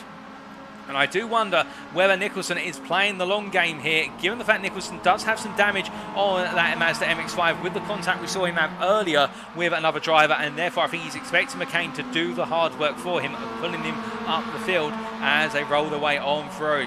But as they come out of X and now down towards Pillon Corner here, we look from them to what is a bit further up the order, but not to be forgotten about, and it is the three-way battle for P3 in the AM class of what is Smith, Dobson and Foyle. We focus on Dobson in particular, who's tucked in between the two of them, as he marshals his way through the Vantage chicane, and as he rolls through the right into left, it is a situation right now where we do see Dobson having a bit of the back and forth here, but to be fair, I think the three of them have all worked out in terms of their relative paces to one another, and what's quite telling here is the fact they're not overly close. Now, Dobson, to be fair, may not have the pace that Smith is deploying, but alternatively, he may just be employing the toe. We can't know for certain. We don't know what's going on in the cockpit of the car. We can only go by lap time, but these three, to be fair, exchanging lap times very closely. So I think right now they've all sort of mutually agreed in a way, and it sounds a bit weird here. It's almost as if they're making an agreement on circuit, albeit they're not on radio to one another, but they're making an agreement, a quiet agreement, which is, look, if I don't battle you, you pull me up to the drivers in front and then we'll battle them. But I will battle you later. As meanwhile, speaking of battle, Steve Cott, oh, goodness me, what on earth has happened to the privateer as he gets himself back underway, but that was into the wall coming out of the bus stop chicane. Well, this was only moments ago. Now, Cox was leading this battle for the AM Class lead coming into the bus stop chicane. He goes through 18 successfully, through 19, takes a huge amount of apex curve, however, and as he drops off there, gets on the power too soon. He avoids the wall by a hair's whisker, and in the end, Steve Cox, well, now that is one of his 9 lives used up here at what is the Spa-Francorchamps circuit. You don't get away with it that often. He just missed scraping the wall, and now he has fallen back to a battle for P2 between himself, Foyle, Dobson and Smith as they all make the way out through Rouge and Radion. And Cox, I think, will know he has got the pace to be clear of these guys. He has already demonstrated the pace he's got, and now he needs to fight his way through. And this will be another test of his mettle here. Will he be able to get himself back into the lead of this group of 4 and then break away from them? Or will he end up pulling them all up to the back of what is Lee Horne and Nick Clivens, who are 6 seconds up the road, as we see Dobson there going up the inside of Sam Smith, but he can't quite find it. Instead, Smith holds firm in the lead of this group of cars, and as they make the way on through, well, now it's for Sam Smith. He's got to think about this because he's now battling for P2 in the AM class. Does he battle it? That is the question that will be on his mind. And also another question will be for Nick Clivens now. Does he push hard to find a way past Lee Horne? Given the fact Lee Horne is no longer battling, does he try to assert his pro status over the AM driver and effectively say to Lee Horne, look, I'm coming through, do not battle me? We will have to wait and see as they roll them down and around. But as they come up, run down through Fulham Corner, Lee Horne going a bit wide there. And as they make the way through at the double left and down towards the Fanges chicane, I think Clivens is going to be coming through on the outside here. Lee Horne backs off there. You can see the lift off into Fanges. I think Lee Horne knows this is not the time to fight the pro driver. It is the time to work with the pro driver and let him go, as Lee Horne almost lets it go there coming out of Fanges. And as they make the way down to Stablo, Lee Horne right now, if he can capitalise on this situation, he's 5 seconds clear of Sam Smith behind. If he can stay with Clivens and they can catch up to the leaders, and the leaders do not squabble too hard, Lee Horne could become a target that cannot be caught later on in this race unless there's a major blunder in the pits, because he should now start to open up a gap, assuming Clivens has got the pace to pull Horne along. We will wait and see and find out. But meanwhile, we look from one leader to another leader, and that is as they come charging down the beautiful camera angle there from the curving coming down in towards the bus stop chicane. And Adam Delmont has lost the lead to John Higgins Jr. in the pro class as they make their way through the bus stop chicane. All the drivers here scrambling to find the space as Adam Delmont now in a side-by-side battle with Wayne Douglas. They come across the timeline to complete another lap. Half an hour complete, 90 minutes still on the clock plus the final lap. And as they make their way down to the source, they all settle their differences for the time being. But what a race this has been so far. And to be fair, we have ended up in a little bit of a to me to you situation where our drivers are trading places, trading back and forth. But again, it's that element of unknown. Who is saving more fuel than the others? Who's saving the tyres more? Who's going to pit first? And what's going to be the strategy when they do pit? Again, we're theorising this is going to be a 2-stop race. However, we could be wrong in that regard. And if this is a 2-stop race, we would be expecting the first pit stops around the 40-minute mark if they were to spread the pit stops out evenly. If we're expecting there to be a 1-stop, it would be at the 60-minute mark. But right now, Mikey Doble showing his intent to get into the lead of this race with John Higgins Jr. there on the right of the picture. Adam Delmont tucked in behind Mikey Doble. You can see him just peeking out now as Mikey Doble takes the lead into Wesley-Combe, and Adam Delmont comes on through here. But everybody playing the game, and the ones to watch out for are William Chadwick and Liam McNeilly here. They were the leaders. They backed it off and dropped down to P8, P9, and right now they seem to be managing that pace at the back of this top 9 pack as they make the way down in towards what is the Rivage corner again. And as they roll them through, we hear a little bit further back Lee Horne, where he's tucked in behind Nick Clivens, and he's starting to break away from Cox. The gap 5.3 seconds. And speaking of Steve Cox has now just found his way past Bud Dobson and Sam Smith for what is second place in the AM class. How did he do it, I hear you ask? Well, here is how he did it. He's coming down the Kemmel Straight. We can see Dobson there and Sam Smith both on the outside line. And Steve Cox with the double toe there, out braking his opponent. And Steve Cox is not playing about here. He is not waiting for anybody. I think he thinks he's got a train to catch or something along those lines with the rate at which he's come back through the order. But to be fair, give credit to him and joking aside, it is the case that Steve Cox was right up there with Lee Horne.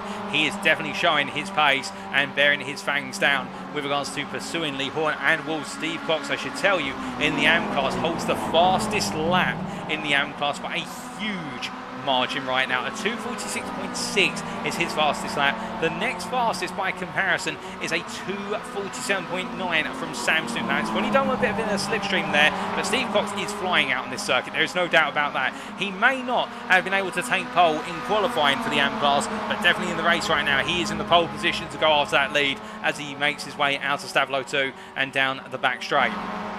Now, as he comes roaring on through, we do look back to a battle from earlier, and that was the battle between Nicholson, Stock and McCain. And in fact, Jamie Nicholson has got ahead of both Stock and McCain. It was McCain who was leading this trio a little bit earlier, but it seems as though they've swapped places around. Now, how exactly that has happened, we're not 100% sure. We do know, however, it was the fact that McCain did find his way on through. We are trying to find out, get a replay of that in short order, but there has been a little bit of a trade between these drivers as they make their way on through, and I think we're going to see it now.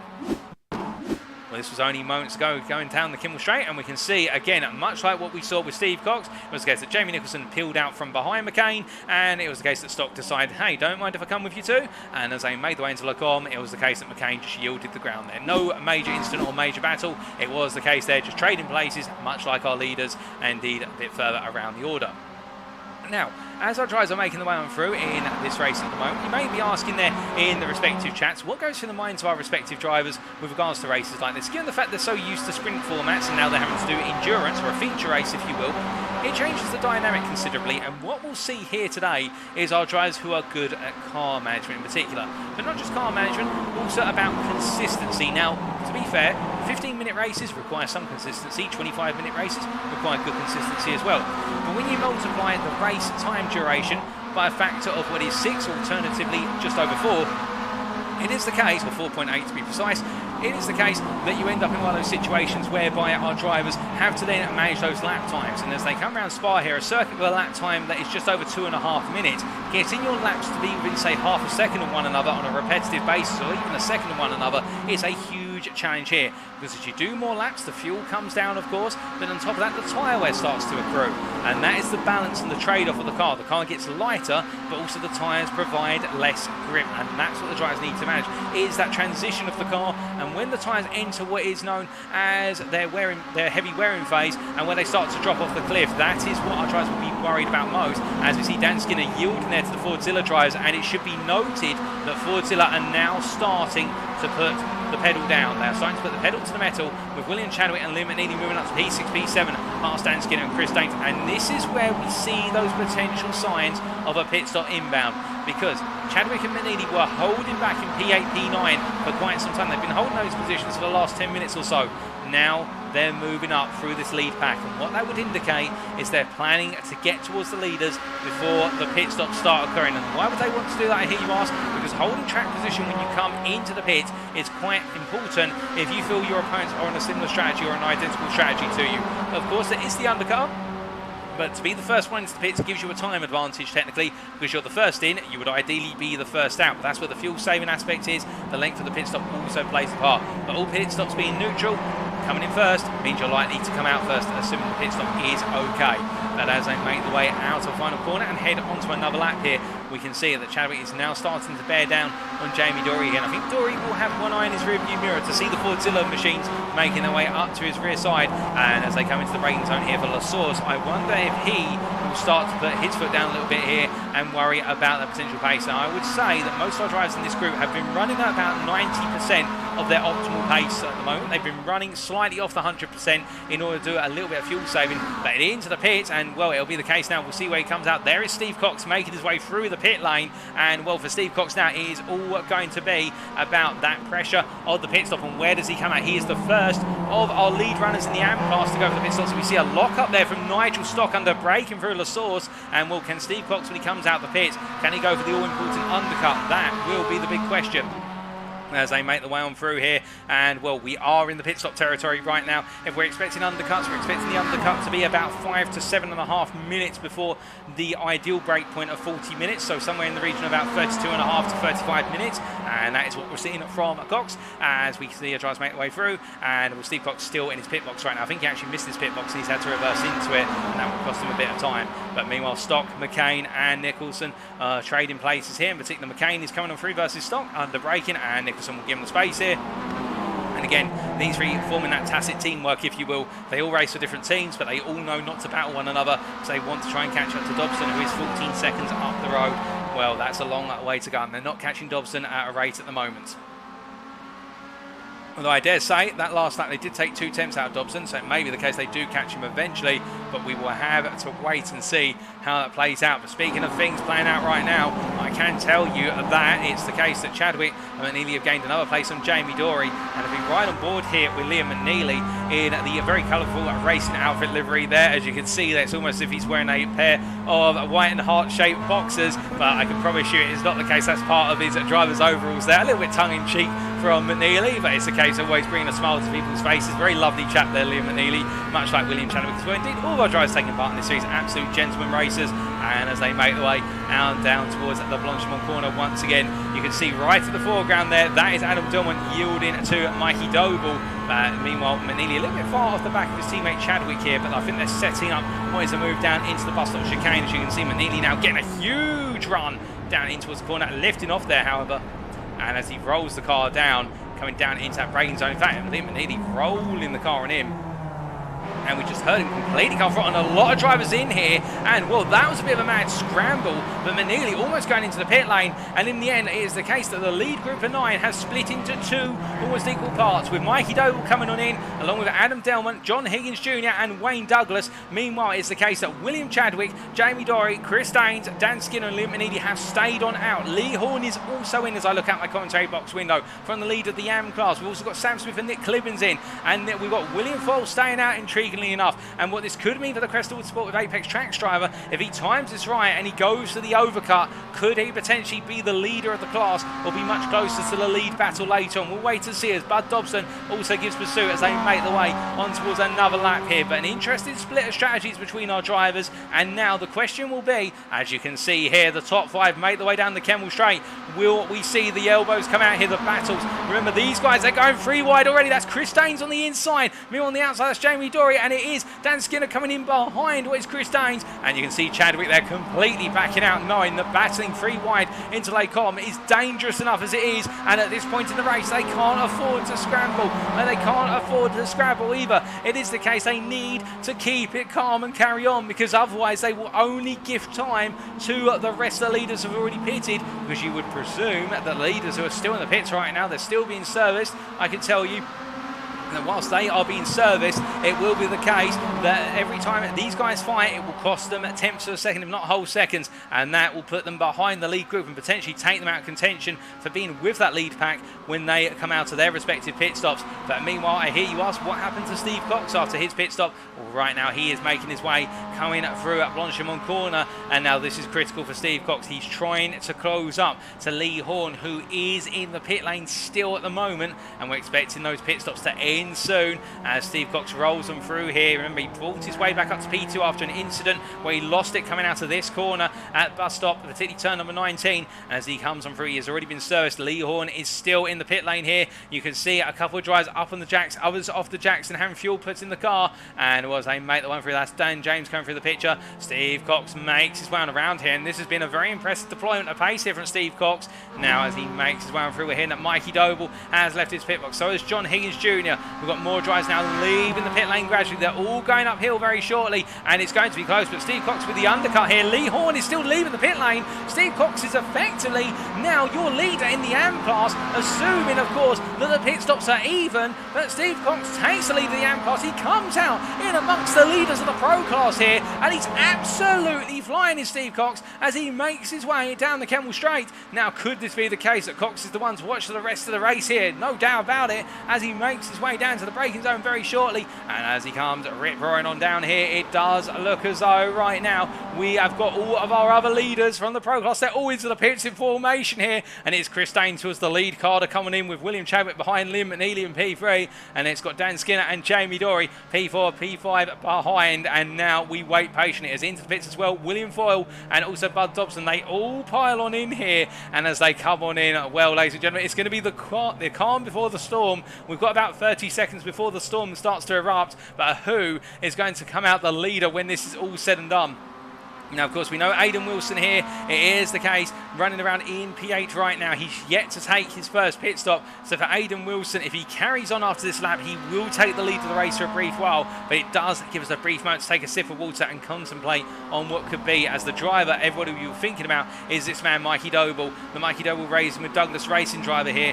Who has he done enough to get back out in the overall lead of this race? Only time will tell.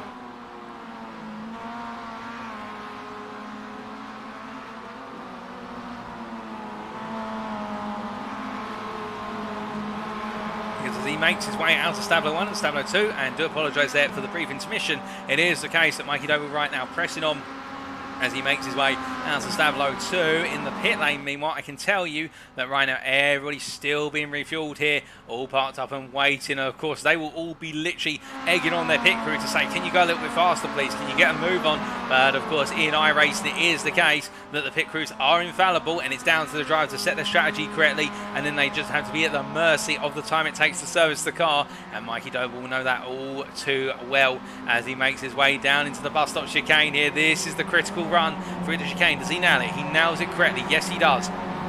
Aidan Wilson, meanwhile, interesting. I think Aidan Wilson actually came into the pits a little bit early on, unless I'm mistaken, and therefore he may effectively be a stop out of sync, but he's going to go on to take the lead of this race for the time being. But it's Mikey Doble who, if he takes P2, by the time he gets to the end of the Kenmore Straight, he will be your effective leader, as we believe it's going to be the case. And here we go then with William Chadwick is leaving the pit lane already. He goes past the limiter line and uphill he runs, and we can see there we do have where's where the HSR1 machine's coming on through the camera shot. But meanwhile, there is Mikey Doble a long way back, and William Chadwick, as he emerges here, well, Mikey Doble's going to be there as Mikey Doble comes roaring on through. And well, how is it going to play out here? As it will be the case that Doble will have the pace. He goes past Liam McNeilly, but is he close enough to chase down Chadwick? I don't think so. I think Chadwick's done enough here. Aidan Wilson was in the foreground there. He is your effective leader. And look at this, ladies and gentlemen. Steve Cox is now up into P4 overall. And well, the privateer is not saying no to battling with the pros here. My goodness, Steve Cox is absolutely flying. I don't quite believe it. He's right up here. And right now, I think Lee Horne's going to be looking at his timing screens and thinking, surely there's no way Cox is all the way up here. Oh, yes, he is. And as he goes down into Rivage, he gives the space here to Liam McNeilly. He's wise to the fact the pro's trying to come on through. He doesn't need to battle the pro driver. And the AM just settles it behind, albeit he takes a bit too much excess exit curve and almost sends the car sideways there. And I think he might have had his heart in his mouth there for a brief moment as Chris Daines into the wall at Ways X corner, and into the wall he is as he tries to get himself back up to speed. He does, he pulls himself out the wall. Lee Horne comes on through, and well, I'm not exactly sure what's happened to Chris Daines, but we'll be able to dissect what's happened very shortly. In fact, we're getting a replay just now. Well, this was only moments ago. We ride on board here with Chris Daines, and was it a bit of contact? No, the rear of the car just unsettled through X corner, and we didn't hit a tap of the rear of the car, and well, Daines just a bit too aggressive. It's a downhill run by looks of things, and it's all gone wrong for the Danishman. But to be fair, it'll be a tap to the tyre back. Won't be too much damage on the rear of the car, and he did hit the wall quite squarely from what we're hearing on our right side mirror, right side ear cup, I should say, rather than mirror. And it is the case that I think the Dane will be okay to press on, but he will have lost quite a bit of momentum. He's dropped down to P11 overall. That's P9 in class, and now he's got a lot of work to do if he wants to come on back. But speaking of coming on back here, Mikey Doble battling with Chadwick already. He's had to work hard to close up to Chadwick. He's taken the lead, and I think Chadwick has just said, yeah, if you want it that badly, you can have it for the time being. I'll take it back later. I promise you that. And Doble right now, I think we'll know that he's got a lot of work to do to try and find a way to beat the Team Fordzilla drivers come the finish here, given they seem to have the strategy in their mastery. As they come to the end of this lap here, with 46.5 minutes of the race complete, we do look a little bit further down to Wayne Douglas, who towards the rear of the pitch here, you can see he's tucked in behind Dan Skinner as they make the way on through. They're battling for P6 in class, P7 overall. That's P6 of the pro class. And as they make the way on through here, in towards the source once again, we look a little bit further back to a driver who was right up there early on, but one moment cost him very dearly, and that is Michael Lease. In fact, it was a moment coming through Blanchemont where there was contact with another driver, and well, as Michael Lease makes his way to the bus stop chicane, he's now tucked in behind Jamie Nicholson, and we ride on board the gearbox here of the Evo Sim Racing with Fruity Pebbles driver as he makes his way onto another lap. Now, what do we know about the two of them in the match-up here? We know that Nicholson, on average, has the slightly slower lap time by comparison, albeit that last lap was a much better lap by comparison. I think it was the case at least made a bit of a mistake, and as they make the way through turn number one and now up towards Rouge Radion, We do believe that leads based on qualified pace and also opening at 10 to 15 minutes race pace is the fastest of the two. And we'll wait to see whether that materialises in short order. As we're hearing that Ollie Peters has just passed Matt Emmons and also Bud Dobson's got past Matt Emmons.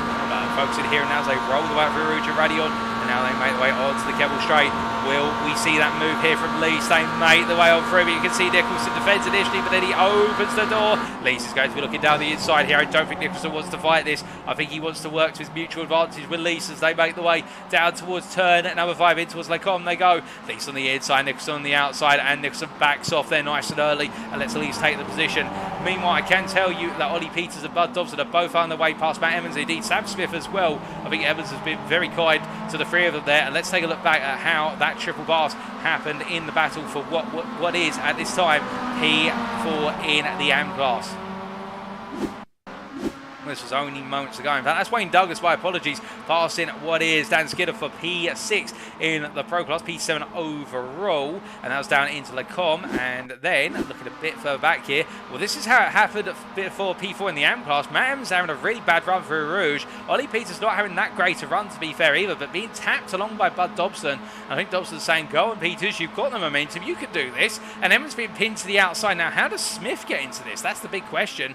Well, here is Sam Smith. Well, he's a bit too far back to go for it in Lecom, but it's a bit of contact there between Dobson and Emmons threw the steering over at last bit to avoid that being a more aggressive contact. And I think Dobson there may just be given a bit of a warning with regards to the contact as Sam Smith goes around the outside of Emmons. I think Emmons at that point thought, you know what, I'm just going to give the place up because I don't want to pick up any more damage on the car. But now Smith will be battling with Dobson here as they make the way up towards Blanchard corner as they come on through into the left-hander. Well, Sam Smith up the inside here. Dobson's not going to fight this one. Surely he fights himself on the outside, but you can go side by side here through Blanchard one of these MX-5s. They make the way on through, and you can see Emmons there runs a bit wide with the double toe. That's caused him to lose a bit of turning. Sam Smith has to go defensive. Dobson throws the dummy, and Dobson up the inside here, down into the Mustang chicane. He's coming very hot, and there's contact there with the Crest Autosport machine of Ollie Peters. And Dobson, in what was looking to be an absolutely brilliantly set up move, has got a bit too deep on the brakes and made that contact, and that is very unfortunate. And Bud Dobson there, the Def Sim Racing driver, well, if he weren't the intention of our stewards, I think he may have it now with regards to that one. You could see what he was trying to do, to be fair. I think just a little bit too opportunistic and try to go in heavy on the brakes when Ollie Peters had nowhere to go as we take a look back at that incident. And as we can see here, Bud Dobson, he went for the switch back there and a very, very smart dummy, but then under braking here, you can see what he's got. He's gone deep on the brakes and a brief tap there to Ollie Peters. But to be fair, Dobson showed great racing respect to park the car up and let Ollie Peters return to the race, and that will be considered as part of sportsmanlike conduct with regards to the stewarding. Of course, it's not going to change the overall severity of the penalty if there is one applied. It's a consistent rule set, but it will be the case that will be considered with the fact of Dobson's behaviour and that he did not intend to cause the incident, and therefore that will be noted in the steward's logbook. As we can see, Dobson right now has been the one to lose out most of all of this, now 1 second behind Ollie Peters, down in P7 in the AM class. P17 overall is Dobson, but behind Michael Lease and Jamie Nicholson, nose to tail with Nigel Stott behind them as they roll through and try to catch up to that battle for P6 in the AM class. But as they come rolling on through now, I think Matt Emmons and Sam Smith will be both thinking to themselves, we've just dodged a bit of a four-way battle, turned it into a two-way battle further up the road. And speaking of up the road here, William Foyle, well, he's going a little bit slowly here. What on earth has happened to William Foyle? Well, he's been passed by Nick Clibbins, and we're not hearing of an off-track for William Foyle. Perhaps he's just yielded to Clibbins, because it is the case. He's given up the position, but now William Foyle down in P13 overall. It hasn't changed where he's in the AM class. He's still P3 in the AM class, but that was a little bit odd there. We saw Clibbins come from a lot of momentum. Perhaps Foyle's just decided, I'll just well let you go. And well, I don't think Clibbins is going to moan about that at all as they make the way out of turn at number 13 and down towards Stavlo 1 at turn 14. But as they come rolling on through here, we do look to Sam Smith battling with Matt Emmons. So you can see Emmons ahead of Smith right now. The two of them trading places. And as they roll on through and down to Stavlo 1, I think the two of them trying to work together here to chase after William Foyle, who is 6.5 seconds up the road and slowly disappearing off into the distance. But to be fair, I think it's one of those cases where Foyle loses the toe of Nick Clibbins, then these two will start to gain on him. As they run their way down towards Blanchard, if Foyle loses the slipstream of Clibbins, then he'll have to do all the straight line runs under his own impetus, and that will bite into his fuel tank if he doesn't fuel save. But as we can see here, Sam Swift going around the outside of Emmons. Emmons yielding there on what was the inside line, smartly and sensibly, and Sam Swift takes that lead position for the time being. To be fair, Emmons isn't going to really lose lead time. He will lose lap time on that single lap, but what he loses from the lift, he will gain on the next lap in terms of the slipstream effect down the Kemmel Straight and also the back straight towards Blanchard, and that's what he's capitalised on. He's wanting Sam Swift to make up the lap time he loses, and by not fighting, they gain on the drivers in front of him. In fact, they've already gained on Clibbins in front. They've gained on him by the best, well, not on Clibbins, I should say, on William Foyle in front. They've gained on him by 7.3 seconds as they make the way on through. And as they do, it is the case that Sam Swift now holding firm, and as we look back up towards our leaders, and Aidan Wilson here going long. We have seen a pit stop already from Aidan Wilson, if I remember correctly. He was involved in that early incident which upset the balance of his race, but right now he is putting in a very strong performance, and that last lap from Aidan Wilson was a 2:48.09. To give you an idea, the next fastest driver out on circuit was Adam Delmont down in P5 on a 2:47.4. Now the thing with Delmont's lap is, it was 0.6 of a second faster, but do keep in mind, we look at Aidan Wilson here by his lonesome, and then we have Adam Delmont, who's in the back of this pack for what is the battle for P2 overall, and Adam Delmont will gain initially, but now that he's this close, he's in the triple draft, but now that he's this close, they go through corners, he will have to back off and he will lose lap time, and this is where Delmont will feel that pain. And Aidan Wilson, to be fair, I don't think he's in contention for the win at the moment. I think he's got a lot of work to do to be in contention for the win, but there's no reason why Wilson cannot be up there battling for the top prizes come the end of this race right now. He's working into a strategy after the adversity of the opening laps as they all roll through into the Fancher chicane.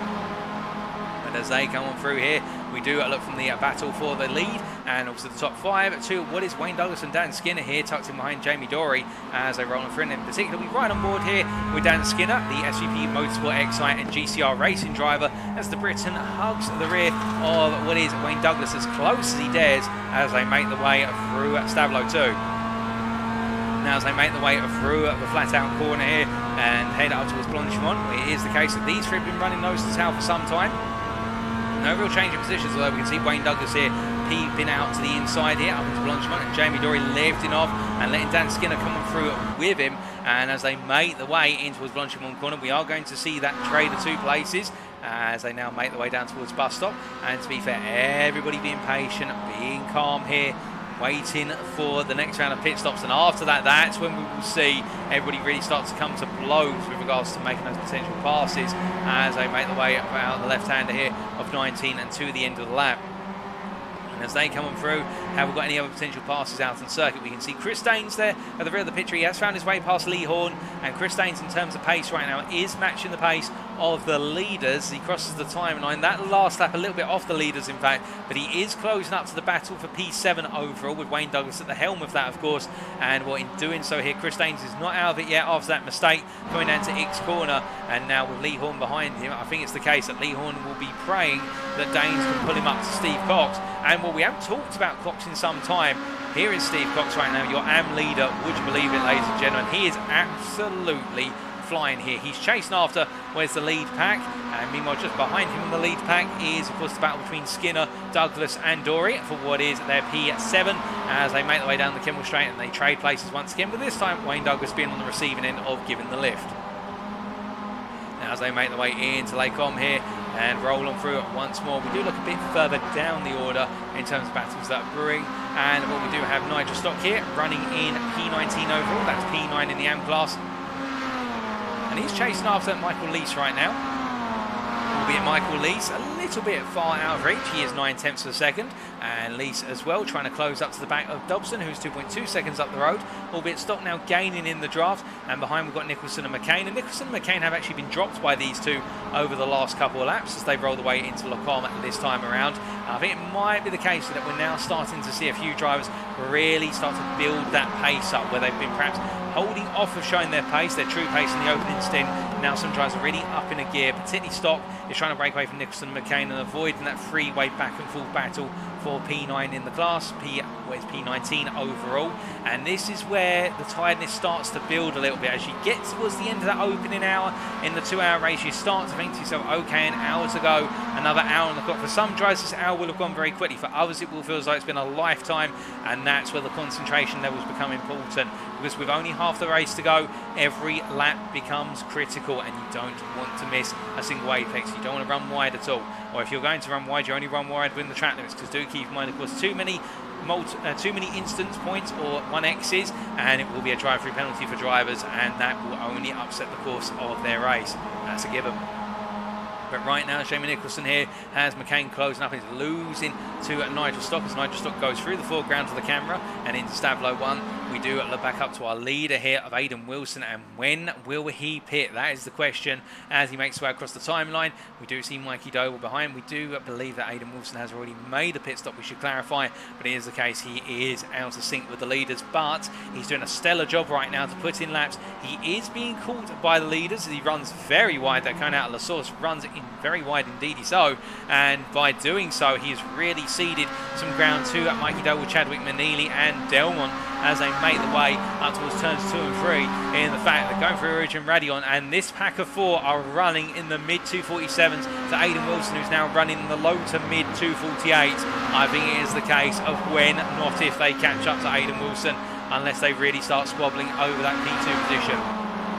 As they roll on down here this time, you can see all nose to tail here. It's the patience game. Who will peel on out and come through? Well, it looks like Adam Delmont wants a piece of the action here. He goes past McNeilly. He goes past Chadwick. Will he go past Doble, make it a 3-piece? He does indeed as he makes his way on down. And again, it's all tactics here. We are waiting for when we see the real elbows come out. And speaking of coming out there, Adam Delmont taking a bit too much apex curve at turn 6 and running wide on exit. He's had to bring the car back together, and now will he see the ground to Doble? He does. He does the right thing in terms of the long-term strategy of this race. I think Delmont may have just made a slight error there, carrying a bit too much speed onto the apex at turn number 6. That caused the car to be launched slightly, and as they make the way down with Delmont, I think they'll be thinking, okay, the next time we come around, we don't make that mistake, because that could have been near to curtains for the British driver from Next Gen Racing Team Orange as they make the way down. And meanwhile, in the rear of the pitch there, it's the case that Wayne Douglas decided to run a bit wide and then some at X corner. He's got to be careful that you can run wide at X, to be fair, but not so wide as to almost graze the tyre barrier.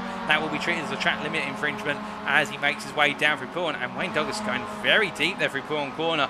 I wonder whether those tyres are starting to hit a bit of a cliff here, or he's starting to feel the pinch of tiredness bite him as they make the way in towards Van der Chicane, and Jamie Dory looking very menacing behind here. I think Wayne Douglas is starting to struggle, given the fact, and that last lap actually from Wayne Douglas as he goes a bit wide there. It was a 2:49.4 versus 48 to Dorian Skinner. I think Douglas might be hitting a bit of a cliff as he runs wide again. They're coming through Stavlo 1 into 2, just taking a wheel to the gravel. That won't hurt him too much, but going a bit deeper than that, and it will be the case. He may end up with a spin or being buried in the gravel for his mistake as he makes his way now up towards Blanchimont corner. But Wayne Douglas definitely seems to be out of rhythm or out of sync in terms of the rest of the drives with regards to that control of the car around here now. Not to say he's a danger or anything, but he just does not look comfortable in that MX-5 compared to Dory, who's going to look for the move here in the run down towards the bus stop. Douglas is going to defend to the inside, and as they roll on down here, well, in fact, he backs off and lets Dory take the position. And as they make the way through the bus stop, it is the case they all come on through, but Wayne Douglas loses a position. And we're hearing that Dan James has been in a bit of an instant, the Verano Motorsport driver. What's happened to Dan James? He's got a bit sideways there, coming through turn number, I believe that's turn number 7. So coming out of Lacombe, unless I'm mistaken, as he's made his way on down, he's parked up the car, I think, for Dan James. I think it's the case that something broken on that car. He's parked in the pit lane, and they're doing some work to the car. And speaking of parts in the pit lane, here's your race leader as Matt Edmonds into the pits after a slight, well, I think a slight off track, but nothing major. But Matt Edmonds into the pits here. Is this for a second stop this early? Is he deciding to try and undercut very early on? If so, well, it's worth going for the gamble. He wasn't exactly competing for the win in the AM class at this point in time, although he'd love to be. We'll wait and see. But meanwhile, we look back up towards the battle in the Pro class. We see Wayne Douglas and Dory once again switching places, and it's the case that Dan Skinner's quite a way off the pair here. And we're hearing, oh, goodness me, and what on earth has happened to Steve Cox? He's jumped to the pit lane with a very, very well damaged looking Mazda MX-5. What has happened to Steve Cox? Just try and find out, ladies and gentlemen. Here we go. Oh, goodness me, for Rouge and Radion, and the car's just become unsettled, and that is a clash with all, and he's even rolled the car And, well, Steve Cox in the end, that explains the story. And, well, for the Briton, it's a case it has gone oh so very wrong in what was looking to be a fantastic drive for the AM driver. And in the end, he had to jump to the pits. They could not get the car righted out on circuit. And, well, now is the case that, well, we will see that Lee Horne is now your leader in the AM class here with just under an hour to go. And I think Lee Horne at this point, if he doesn't know what's happened to Cox already, I think it will be the case. He'll be thinking to himself at this point, A, is Steve Cox okay in the car? But secondly as well, now that he's leading, he doesn't want to fall foul of a similar mistake. And Urujan Radion claims the AM leader of Steve Cox with an hour to go. And that is a shock to the senses for many, as meanwhile Lee Horne continues to push on. And as he does here, it is the case that the AM driver tucks in behind Chris Daines. Well, he's definitely got a driver to follow here. Chris Daines has got a lot of pace, and Lee Horne seems to be staying with him just about for each and every corner. But Chris Daines has been, on average, a couple of tenths of a second faster per lap. So I think it might be the case that Daines does eventually drop Lee Horne in about 3 or 4 laps or so when he gets to about a gap of 1.5 to 1.7 seconds. And that toe effect is not a snippet, or the slipstream effect, we should really say. But as they make the way down the back straight here and then towards Blanchimont, we do look up to our leaders. There's Aidan Wilson, and here is second place man William Chadwick, 3.1 seconds back on Wilson, and Wilson into the pit lane. In fact, they're all in. And say it's not so, surely is Aidan Wilson actually ahead based on the strategy as well? And, well, if it is the case, and I do apologise if I'm completely out of sync with regards to Aidan Wilson's strategy right now. We thought he pitted very early, but Aidan Wilson seems to have found a way to come into the pits in synchronisation with everybody else. But speaking of staying out and not synchronising with everyone else, Wayne Douglas once again decides to stay out compared to the lead pack. And is this the smart call, or is it the wrong call? We will wait and see. We saw that the overcutters seemed to gain the most compared to the undercutters in the end of stint 1, but now we come to the end of stint 2. Will it be the reverse? Will the undercutters gain versus the overcutters? We will wait and see. But as we see Wayne Douglas making his way uphill here and heading through towards the Kemmel Straight, it is the case he has Dan Skinner, the best part of 7.7 seconds behind. Chris Daines staying with him and Lee Horne. And as they make the way onto the straight here, I think Chris Daines is going to be hoping that Skinner doesn't fight this and just simply spots the places around. I think Skinner's going to oblige, to be fair, as they make the way on through. And as they do, Chris Daines peels out to the outside. Oh, goodness me, we've got a safety car here, ladies and gentlemen. Now, what has happened here? My apologies, we did not see that. And what I would presume the safety car is for the incident involving what was... well, I presume it was Steve Cox. We haven't had any confirmation as to why there's a safety car. Well, at least I haven't had anything whispered in my ear. But right now we do have a safety car, and this is going to upset the strategy for so many drivers in terms of exactly where they lie. And unfortunately, we're hearing that Steve Cox has retired from this race, which is a shame, because right now, if he had not retired, he would be coming out right back on the lead pack potentially, or the pack of drivers and the AM driver could go toe-to-toe once again. But why a safety car's come out, I haven't been informed, ladies and gentlemen. But what I can tell you is that everybody's into the pits, and that means in particular for the drivers who came on in just a moment ago, such as Aidan Wilson and company, they will actually gain massively from this, because drivers such as Wayne Douglas right now will have another pit stop to do, and because they haven't done it, it means they've either got to pull in at the end of this lap, and therefore they're going to lose ground to the leaders who've already pitted. Alternatively, they stay out and hold lead position, and then they'll have to pit. And this is a disaster for Wayne Douglas, Dan Skinner, Chris Daines and Lee Horne, and particularly for Lee Horne, who's had a very comfortable race up to a point. This could be literally the AM class lead disappearing before his very grip right now, and it's all because of a safety car that's coming out. We'll have to wait and see, but as they make the way down through point, it does give us a great opportunity to take a sip of water.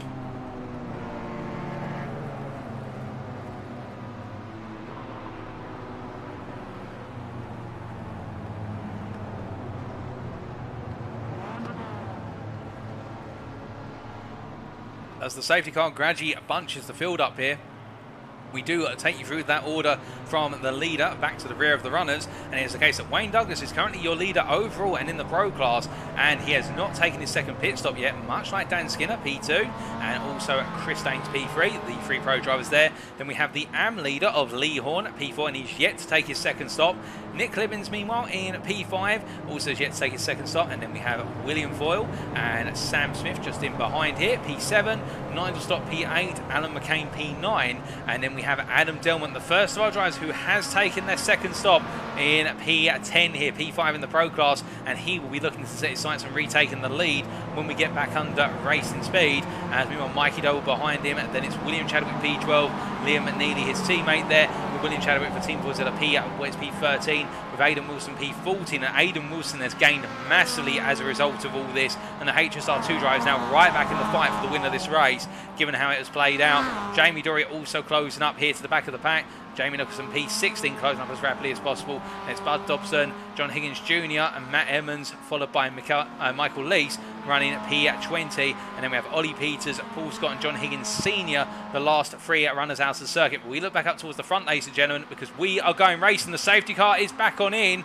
And with that, it is the case that now it is all guns blazing for Chris Daines immediately as he makes his way up the inside versus Dan Skinner to the swords here. But remember, these guys in the top 5 to 6, in fact all the way down to the top 9, they've all got a pit stop to take. They have not taken that second stop, and therefore it will be the case that right now they are up against it with regards to the strategy. This is not working out and they've got to go and be full attack, whereas P10 and back, Adam Delmont in particular, and where's the pros around him, will be going on the offensive to close up to these guys and make sure they can't game when they come on in.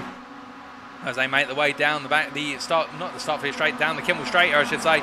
We'd see Nick Clemens up the inside of William Foyle here, side by side the Pro and the Am driver. Clemens the Pro, William Foyle the Am, and the Am comes on through here to hold the ground. But meanwhile, we see in the rear of the pitch here, where's what we believe the effective leaders of Adam Delmont. Well, he's already battling, and will that battle being with McCain. McCain yielding ground here as they make the way on through. You see Mikey Doble looking up the inside of McCain, but he can't quite find it as McCain shuts the door, and the Fordzilla drivers now go two abreast as they come down towards Rivage. They make the way, and Mikey Doble goes defensive here. He knows that he's got to hold the ground versus Fordzilla as they make the way on through, but at the same time he's got to find a way past McCain, as otherwise he's going to be losing out to Delmont, who right now is going to really come to play. So we see McNeilly and Chadwick there giving one another just enough space to make the way through. McNeilly deciding to do a bit of rallycross there to give the space to Chadwick as they roll them down in towards what is put on corner, and as they come down through the left-hander this time, it's going to be McCain in contact with McNeilly there, and I think McCain was everywhere he could be, and McNeilly coming through with a little bit of a tap, and hopefully that's not too much damage to either driver's car as they make the way down to the braking zone at 4th Anges.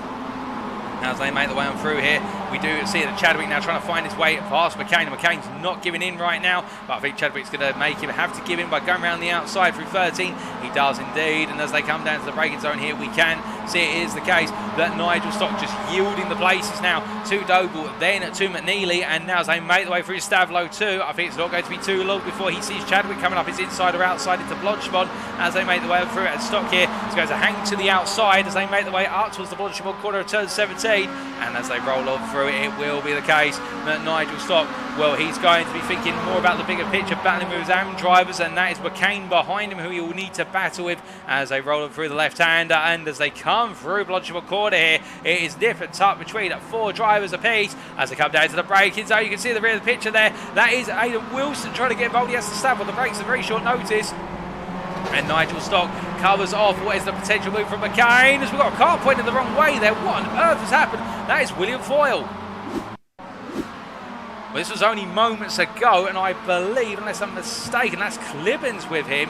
Now, as Foyle made a mistake akin to what happened to Steve Fox earlier, he has indeed. He's lost the rear, and the car's in the middle of the road. Ooh, goodness me, it's Sam Smith there, literally getting away with the sharpest of grazes versus the sideboard of William Foyle's MX-5. That could have been near fatal to the pair of them, but fortunately for them, their races are still alive and well as they make their way back up to speed. But it is the case that William Foyle has lost out massively from that one mistake, as we now got 50 minutes of racing remaining. It is started to head to nightfall here at Spa-Francorchamps, with all that time the headlights are on, as we see Chris Daines here being given the little push along by Wade Douglas. They know they've got so much to do now, given the fact they're out of sequence of the pit stops, and Chris Daines, well, indeed holding the lead right now. How long can he hold it on for, given the fact that he has Douglas and Skinner behind and Lee Horne with them as well? And Lee Horne, in fact, really started to unleash the pace. They've got to do everything now to have any chance of finishing up in the top 10 as they make the way in towards Rivage corner. But as they do, we do see Clemens here really in that P5 position, tried to stay ahead of Sam Smith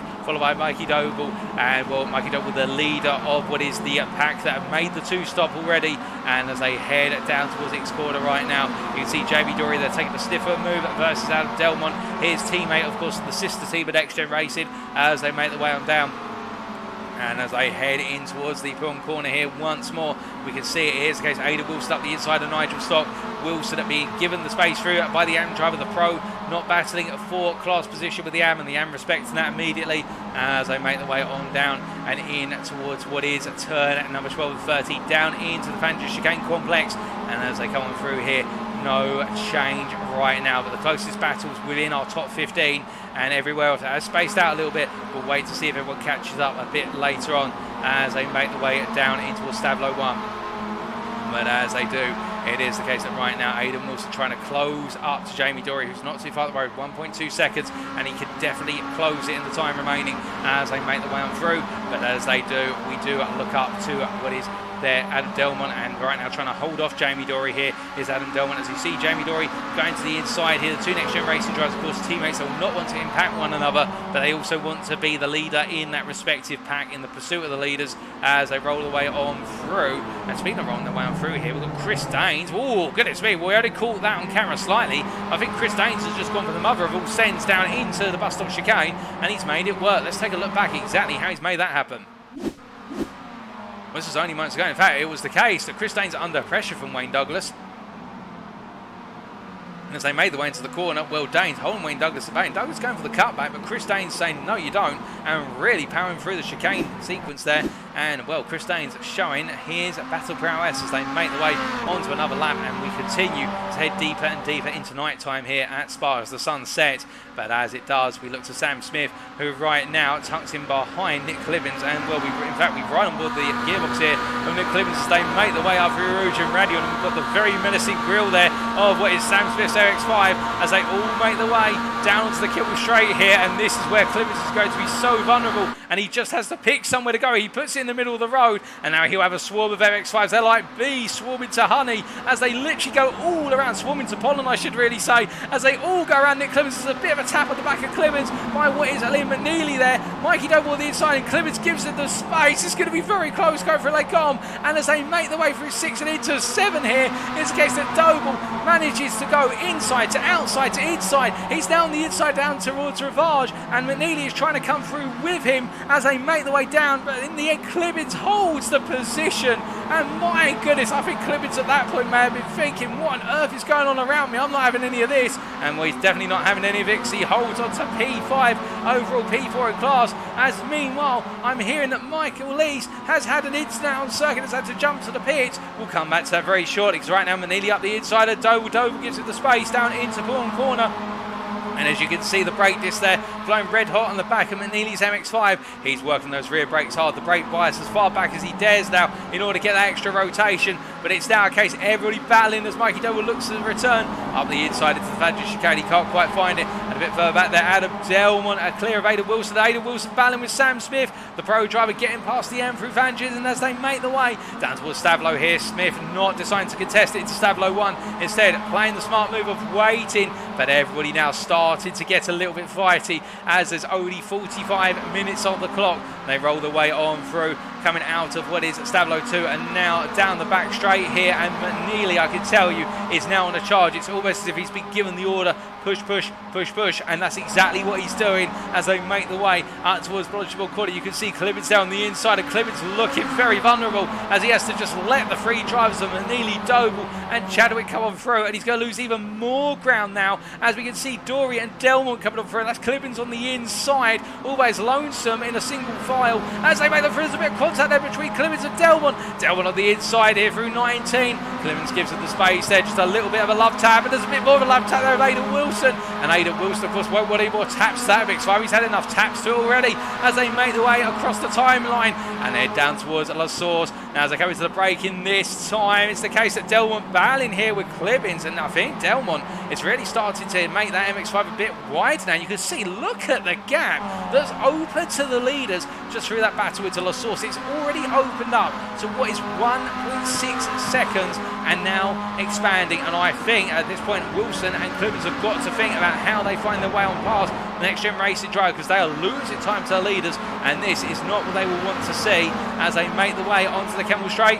And as they do this time, a bit of a tap there from Clibbins on the back of Aidan Wilson as they make the way down. Clibbins swings to the inside here. Wilson tucks in behind Delmont as they make the way down. It's Delmont and Wilson on the outside. Clibbins on the inside. Clibbins is not going to have the overspeed to do the pair of them. He has to be bold on the brakes if he dares, and he can only take the inside there of Wilson as there's one place gain back for Clibbins, but Delmont holds firm and holds the lead of this scramble of drivers in the battle for what is P9 overall, and that's P8 in the Pro Class. They're being contested as they roll them down into the braking zone for Rivage. But meanwhile, we look from them to our leader, and we can see here our race leader of Wayne Douglas, the P1 driver in overall and also the Pro Class. He has Chris Daines tucked in behind them. But whilst all this is going on, we do need to take a look at what happened to Michael Lees only moments ago. I do believe he has left the pit lane, but it is the case he has had to jump to the pits. And let's take a look back at what happened to the AM driver. This was only moments ago, and making his way down to La Source. Oh, goodness me. Now, something's gone wrong on the front left. That's a puncher. That's got to be a puncher there, in the fact that it's just literally burst, and he stopped immediately. That is a puncher for Michael Lees, and well, how that has happened, we're not sure, but it is the case. It's all got a bit wrong for what is the AM driver, and that is jumped to the pits. He's back out on circuit, but now he's all the way down in P12 in class, and that equates to P23 overall. His day is going from good to great, to bad, to good, to disastrous right now. And well, for Lees, I can only feel for him. It must be emotional inside the cockpit of that MX-5. But speaking of emotional right now, and no emotions needed between Douglas and Daines as they make the way into towards Blodgeshall corner again. They've got not Wayne Douglas, my apologies, Dan Skinner also getting in the action here as they make the way, all three of them, line astern, heading down towards bus stop. Wayne Douglas immediately peels off to the outside here. I think respecting that Skinner's going to have the overspeed, and indeed he lets Skinner come on through. And Lee Horne, only 6 tenths a second behind, follows them. But then we do see Liam McNeilly here, the head of the pursuing pack, as they all make the way through the right-hander. And there's a bit of contact there between Jamie Dory and Mikey Doble. Mikey Doble literally clambering all over the apex curve of turn 18 there, as if to say, don't go near me. As if he's trying to stand clear of a mouse on a kitchen floor when you stand on a chair. You've seen those cartoons such as Tom and Jerry. And Doble there, literally so highly perched on that apex curve, you can imagine. I think he's just trying to keep the car out of harm's way, as he does so well, to be fair. The driver who, if you want to keep the car protected and get great results, Mikey Doble is your man, because that is how he gains championships, and that's why he is our reigning MX-5 Cup champion, and that's why he was able to pick up the Legends Championship so long ago. But right here and now in Season 2 of the MX-5 Cup, it is the case that he needs to gain a bit more ground, because he will need that win versus what is McNeilly and Chadwick if he wants to be right back up there in the championship standings. Currently P3 in the pro standings versus McNeilly and Chadwick as they make the way down towards what is Lecombe again. Now you can see at the rear of the pitch there is the case that we do have Aidan Wilson trying to go around the outside of Nick Clibbins. And as they make the way to braking, Clibbins are yielding once again here as they roll them through. And now we have 40 minutes remaining by the time they reach what is Rivage corner. Well, we wait and see as to whether things change and whether we start to see a pact break open and those battles really kick off. But right now it is our top 15 or top 14 who are in the wars, and we're right at the back of it and trying to find his way past where's Nigel Stock is Alan McCain as we listen in.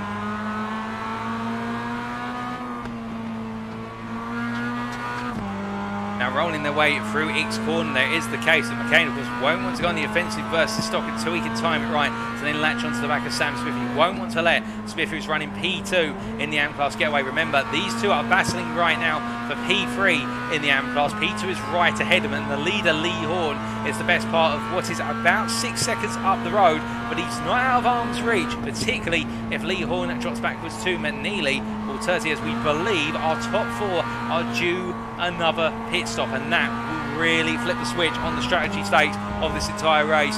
With 1 hour and 20 minutes complete, there can't be long to go before the outstanding pit stops need to be done, given the respective fuel tanks these drivers have in the MX-5s, and also the fact we saw the opening pit stops at the 40-minute mark. The safety car has extended the range of the second stint to about what I would say is around the 1 hour and 30-minute mark, so 90 minutes in, perhaps even to the 95th minute, but it will have to come about soon in terms of that additional pit stop. We'll wait to see when it plays out and what it does to the order. I think there's going to be some more surprises in store here as we see our drivers make the way up towards the bus stop, and as we do, we look up towards our leaders here, and well, it is the case in the mad tit for tat. We see Liam McNeilly go a little bit deep into the bus stop. He loses a lot of momentum there, does Liam McNeilly, and I wonder if he released the brake there, knowing if he held the brake on, he would have locked up the brakes and therefore put a bit of a flat spot on one of the tyres in the front of the car. And we see Mikey Doble coming up the inside now as they head down to the source. McNeilly peels over to the outside, but Doble on that inside line, and we can see Chadwick there having to hold the outside and give Doble the space. Of course, this back and forth between these drivers is only enabling the top four to keep a consistent gap of 3.6 seconds. But I think they, along with us at the commentary booth, will be thinking that the top four have still got to make that second pit stop, and therefore they don't need to rush the top four down. Instead, they can afford to just play with one another here, be smart about it, and well, being smart about it right now, we see Jamie Dory trying to be smart by going all the way around the outside of the three drivers here of what is McNeilly, Doble, and Chadwick. Has he got enough momentum? I think he will, as you can see. Doble, Chadwick, and McNeilly on that inside line. Jamie Dory being given a little bit of a tap by his teammate Delmont, and as they make their way into the brakes over Lecom, there's a bit of contact, and Jamie Dory's knocked slightly wide, but it's nothing too horrendous as they make their way through Lecom. But this is how close it's getting now.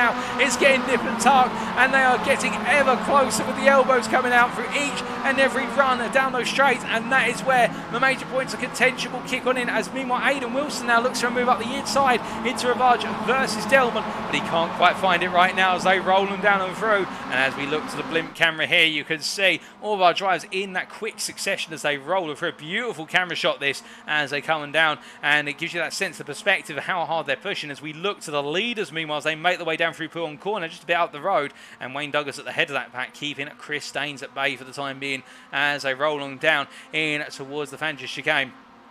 And as they come on down here, it is the case that you can see the top three with Lee Horne in tow here, the AM leader, all running in a nice sequential pace. And they are all thinking, of course, how long can they go to the end of this race as they make the way on down. And we focus on Lee Horne for a brief while here.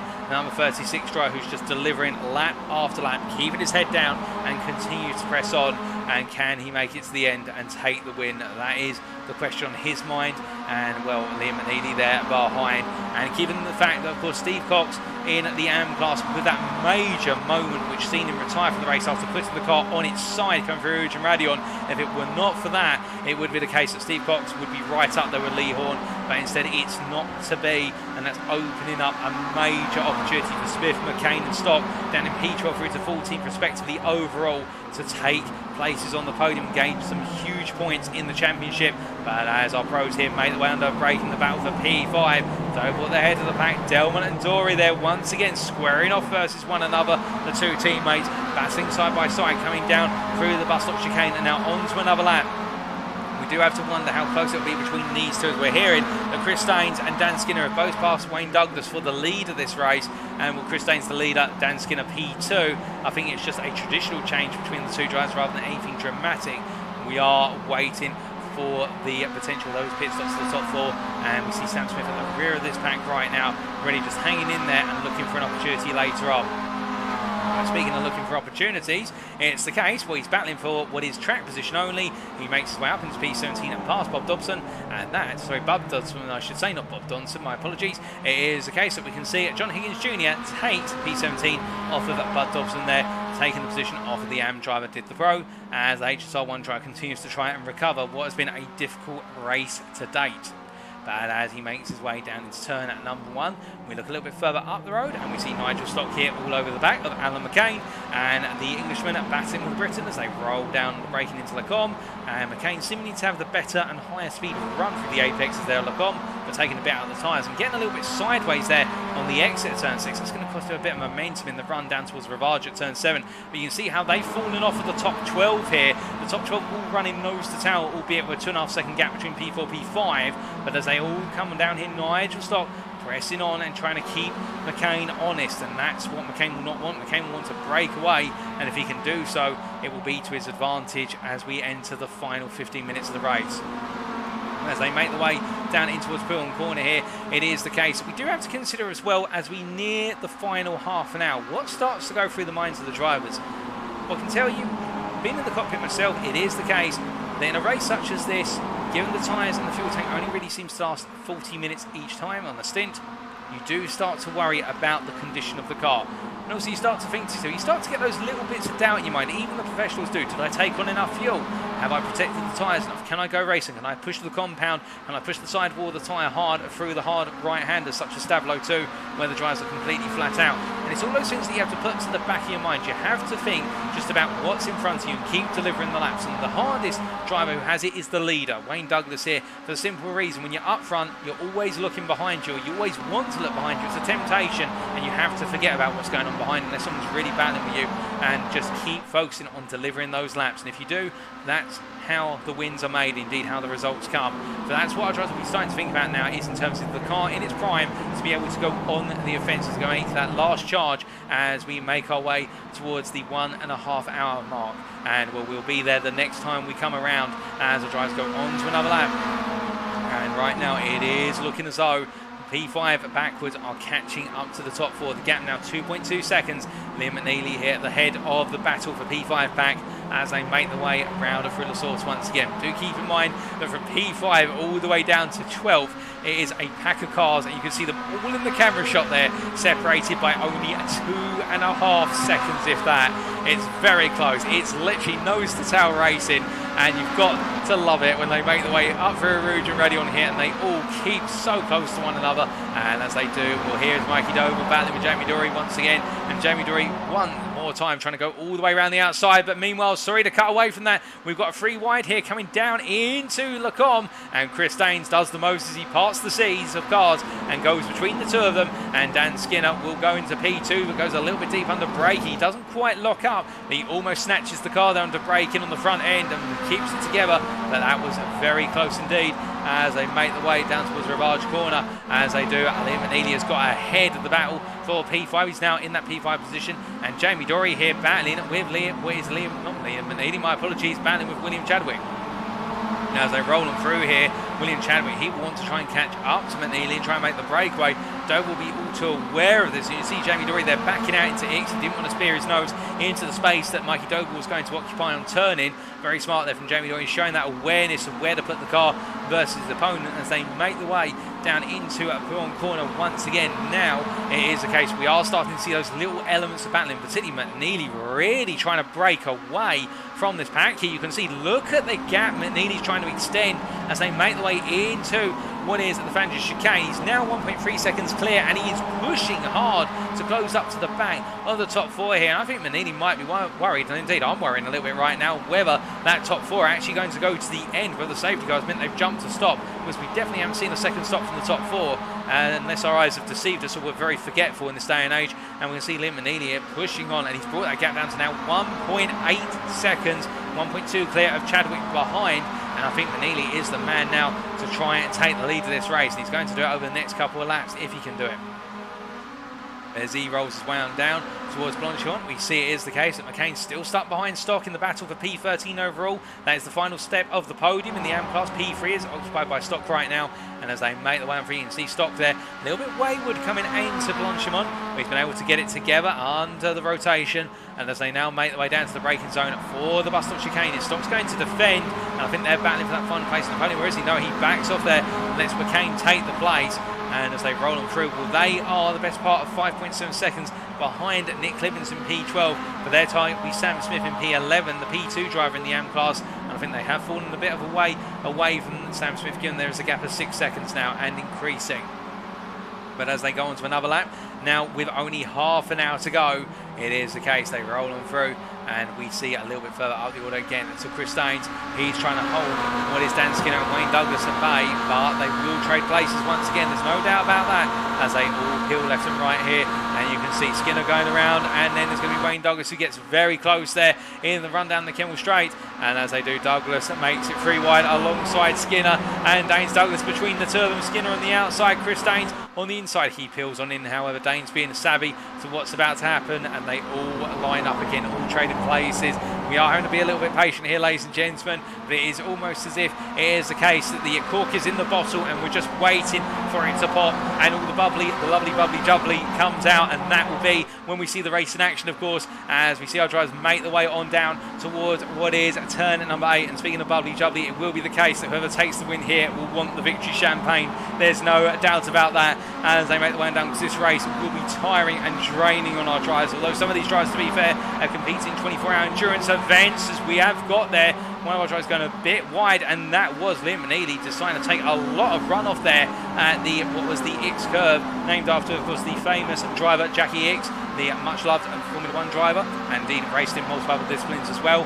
And as we can see here, McNeilly pushing down through Pullman corner, and as he does, it is the case of Team Fordzilla driver pushing on as much as he can, as he goes a bit deep there into tangents. I wonder if he's overdriving the car now, albeit he has got the gap down to Lee Horne to 1 second, but in return Mikey Doble has got the gap down to 0.7 of a second, and that is Doble who's really unleashing the pace, interesting enough.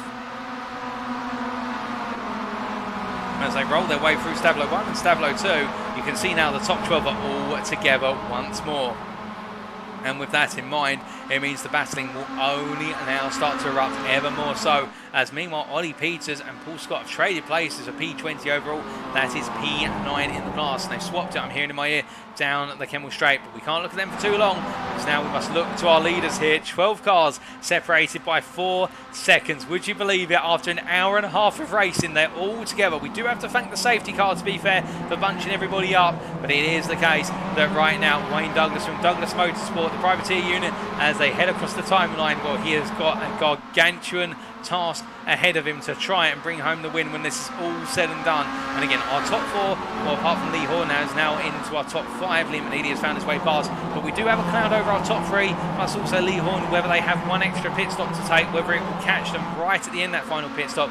As we see running wide there, that's Jamie Dory deciding to miss what is the track surface at the source by a degree, and he rejoins and he loses a lot of momentum here as Lee Horne is gradually yielding to pro drivers uphill into Rivage and Radion. In fact, he does it just well. In fact, he's going to have to go wide here in the run through Rivage and Radion, and that's cost him a lot of time, but he settles back into formation, and Sam Smith, the second place run in the AM Plus, is not too far behind. In fact, you can see Sam Smith there in the rear of the picture as our cameraman does focus on Sam Smith, albeit you won't be able to pull him out right now. He's running behind the HSR machine of Wilson that's battling with Delmont, and as they make the way down to the braking zone, Delmont on the inside, then number 37, Wilson the 15, and that's Sam Smith in the Simtech Excite racing machine, running around with the number 27 on the car, and as he makes his way into turn number 7 here, it is the case. And they roll on through, and Sam Smith will now sense that a win could potentially be on the cards, and he would love to take a win over Lee Horne. That would be a huge statement in the championship. And of course, Joncarlo Schooler was leading in the AM Championship going into tonight, but it is the case with his non-attendance here, he will be treating this as a drop round if he hasn't got any drop rounds on the table already, and therefore he will, if he's going to be taking this as a 0-point score and he doesn't have any drop rounds available, that is going to be a major loss of points for the American. But as they roll them down through here, it is the case that Adam Delmont now on the inside and taking the place of Lee Horne. And meanwhile, Wayne Douglas here battling with Dan Skinner. And you have to excuse me, ladies and gentlemen, I do need to just take a very quick sip of water before we build up to the crescendo and the finale.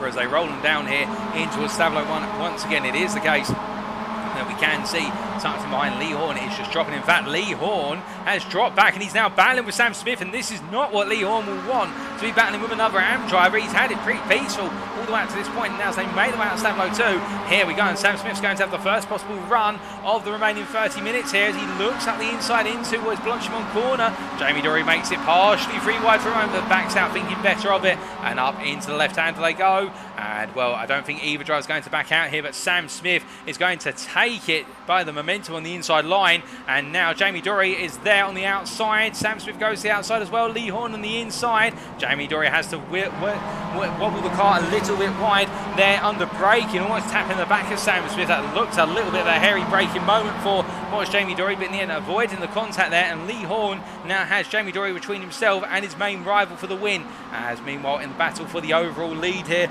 Chris Daines 1.6 seconds clear It's the battle for P2. Wayne Douglas ahead of Liam McNeilly, Dan Skinner and William Chadwick, and also got Doble and Delmont behind.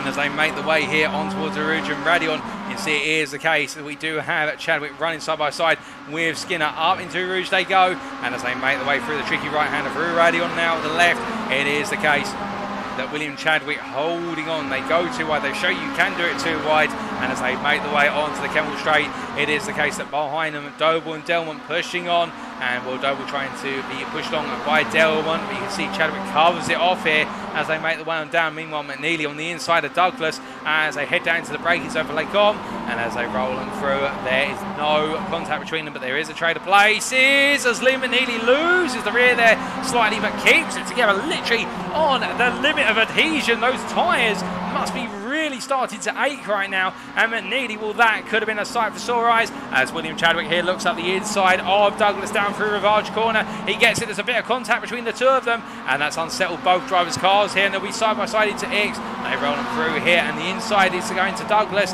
and they settle back to how they were, but Chadwick now trying to make that pass to get up behind his teammate McNeilly and go hunting after Chris Daines, and as they roll down through Horne corner here once more, it is the case, no change between these drivers, but I can tell you a bit further back we do have what is Adam Delmont here trying to find his way into that fight versus Skinner and Doble. Doble there on the outside, Skinner on the inside. In fact, Delmont's going to try and go outside to inside through what is the Fangers chicane. He has got the outside run done. He gets the inside as well. And you can see there Skinner not able to keep the car on the outside. The car becoming quite unsettled under rotation. That direction change really started to hurt Skinner's car through the chicane. And that's what chicanes do. Those direction changes to the chicanes will expose when the tyres haven't got the grip anymore, or when the driver's not able to accommodate the weight transfer in the car. Particularly when there's less fuel in the car, that weight transfer can feel much more aggressive. The car's lighter, there's no doubt about that, and the car will feel more nimble at first, but when it's more nimble you try to exploit that nimbleness by chucking the car around, and the weight will catch you out as a result.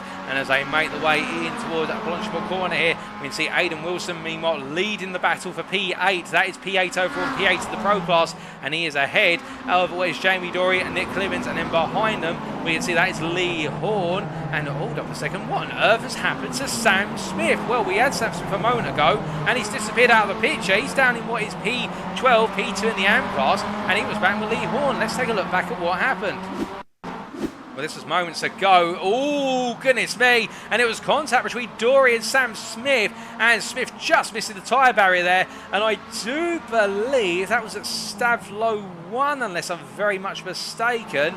No, my apologies, it wasn't. It was actually at Rivage. And, well, Sam Smith there, well, a little tap, and that has upset his race. But I think he will catch up rather rapidly, given the pace he has shown. And the fact, well, he is right now 6 seconds down on Lee Horne, and I think he will close with the fact we've got Wilson and Dory battling quite aggressively, and that will bunch up Clemens and Horne behind them and lead to them losing time to Smith. But we will wait to see whether that plays out in practice.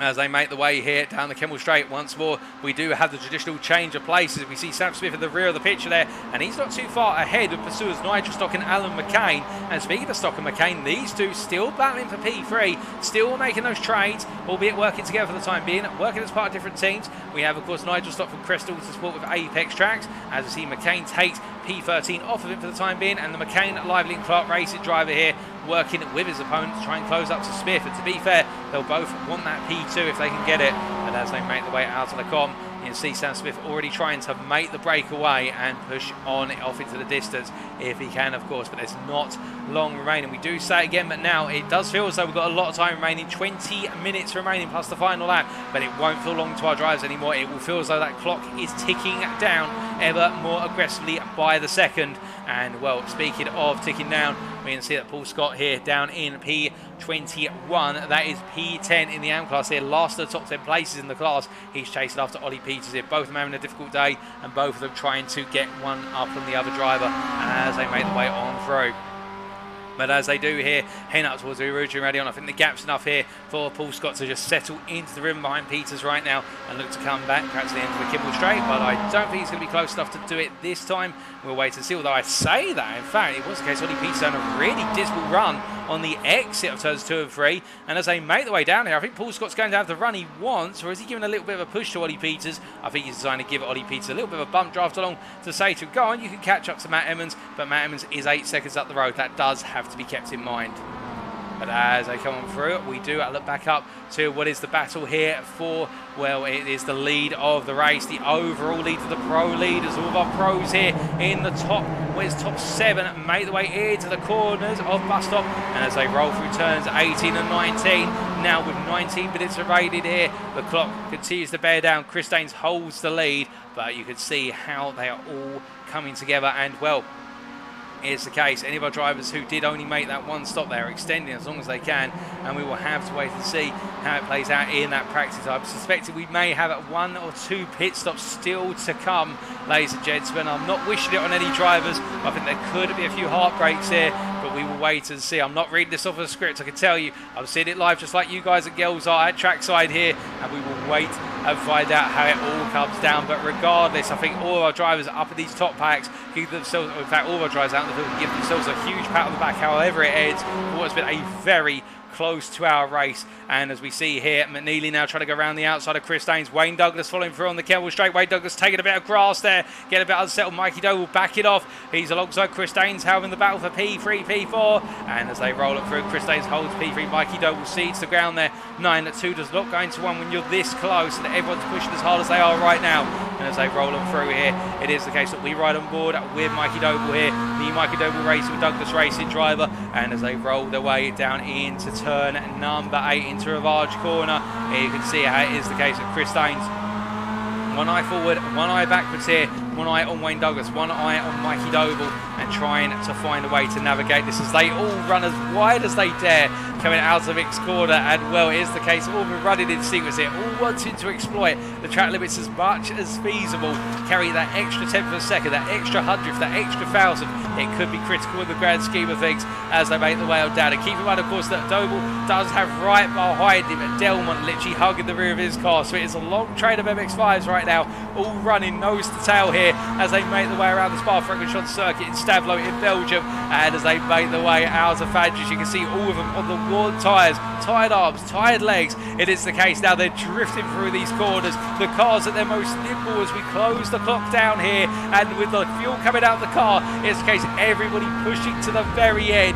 They still got just over 15 minutes to go. We've still got a few pages of the story to tell, and Mikey Doble now looking for that potential run up the inside here of Chris Daines. He'll have it as they make the way all the way on down and in towards what is Blancheville corner. And as they do, well, Mikey Doble backs out this time, but you see Chris Daines carrying the momentum, as you can see how wide some of our drivers are swinging now, coming out of Blancheville, using that runoff strip. And as they make their way down to the bus stop chicane, Wayne Douglas takes the lead versus Liam McNeilly as they all break their way down. And now Adam Delmont looks up the inside, but there's contact with Chris Daines, and it's kicked off there. The two drivers have come together, but it looks as though both of them have survived the major contact. There will be some damage to the aero and the bodywork, but it doesn't look as though there's any major damage to the suspension or the tyres from the looks of things. Although I say that, how on earth that happened, we're going to take a look back at right now.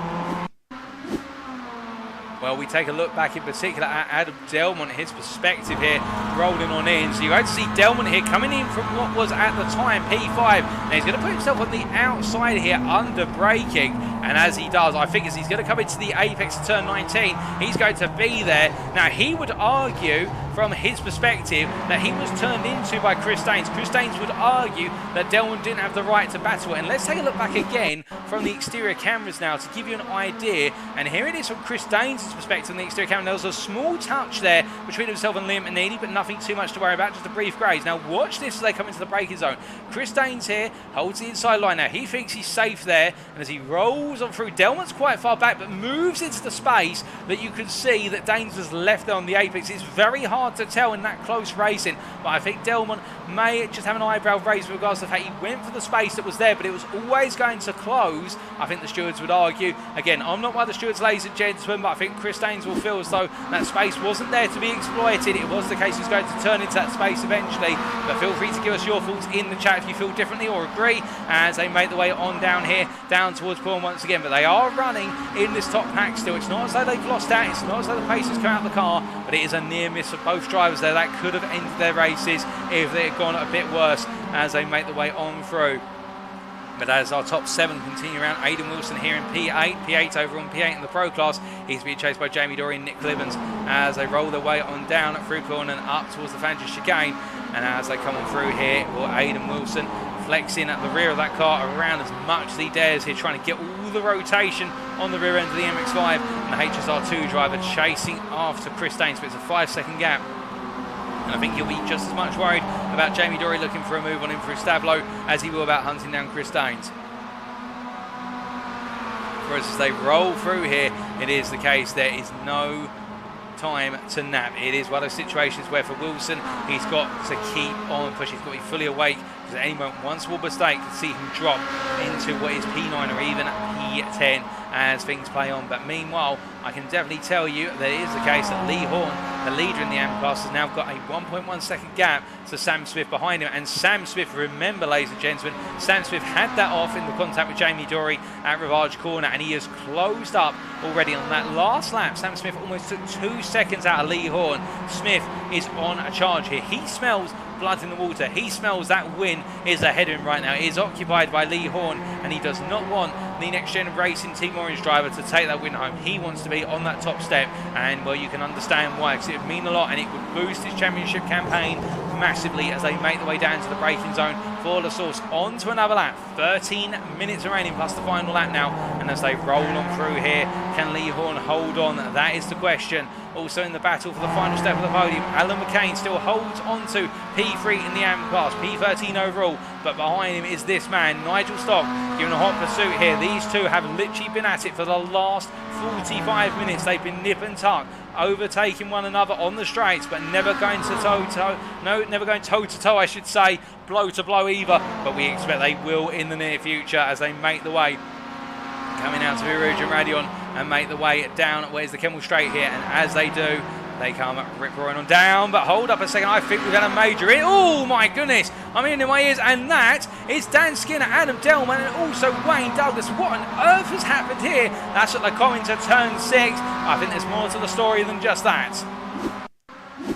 This was moments ago, and this was the battle for P3. So Mikey Doble in the foreground, Adam Delmont on the curb there. The car gets unsettled, and as they turn into Le Comte, well, now that is a very difficult one to decipher, given the fact that all 3 drivers were contesting the space and also the drivers around them. But we take a look from Dan Skinner here. Now, Skinner was on the outside going through turn number 5, and as he made his way into turn number 6, he's quite far back, but he did have a little bit of his nose alongside Delmont, and in the end ends up mounting both Delmont and Wayne Douglas's car in a rather freak moment there. But fortunately, all 3 drivers have survived the incident. They don't have to jump to the pits with severe damage. Well, I do wonder if we'll see any of them pull in, but I think that's going to be a very tricky one to decipher there, because you could argue that it was the case that Skinner was a bit too far back. He wasn't fully alongside. You could also argue he had his nose alongside to a degree, and that Delmont should have been wary of it. But again, it's a difficult one to call, and well, that's why I'm very grateful I'm not one of the stewards, ladies and gentlemen, because I think I'd have my hands full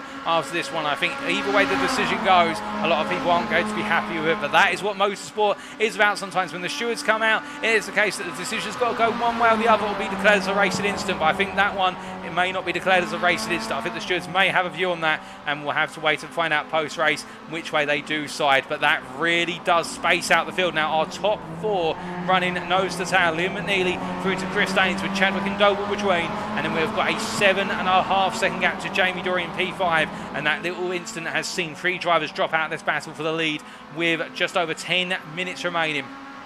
My goodness, it is a race of attrition here at Spa. Endurance racing is always about attrition. It is the case that you will see drivers drop by the wayside as time goes on. Mistakes do happen. Drivers make those mistakes, whether it's their own race, they make contact with other drivers, freak accidents can happen. Anything can happen over the course of the duration. And whilst it's only 2 hours here at Spa, let's say 24 hours, the feeling is mutual, and the fact that at any point anybody can make a mistake now, right when they can see the finish line in sight. 10 minutes remaining, and Liam McNeilly is your race leader. He is only a 700ths clear of his teammate William Chadwick. He's got Mikey Doble in the mix as well as they come charging down the Kemmel Straight. Crest is a bit further back here, 1 second back as they make the way into the braking zone. You can see Mikey Doble there being given a little bit of a nudge to the inside, in towards Lake Com. And William McNeilly now starting to get those elbows out, trying to say to Mikey Doble, you're not having this lead anymore, you're going to have to work for it. I think Mikey Doble will say, well, that's fair enough, but let's not take one another out. And as they make the way down towards what is Rivage corner here,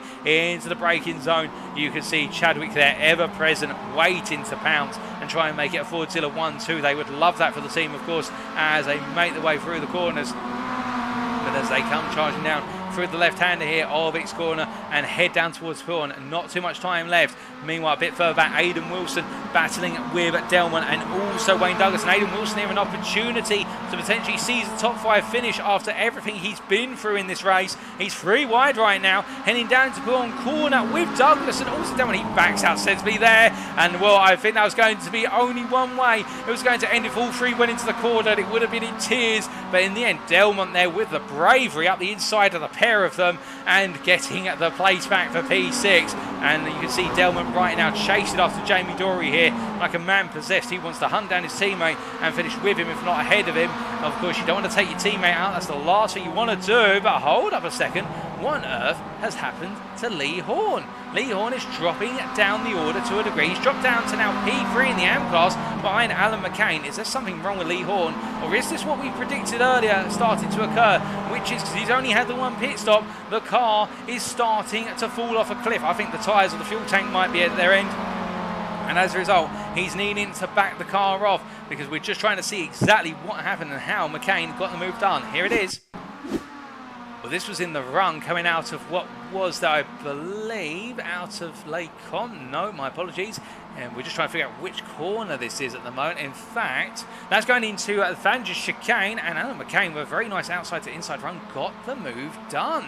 Well, Alan McCain up to P2 in class, and I don't think you would have believed it. I think you would have bitten your arm off if you're going to predict his finish P2 at the start of this race, given where he qualified. But McCain right now is the biggest gainer of everybody in the field. 16 places gained overall since the start, and he's gained 2 places in the overall class so far, and I think McCain will be very pleased with how this is all playing out.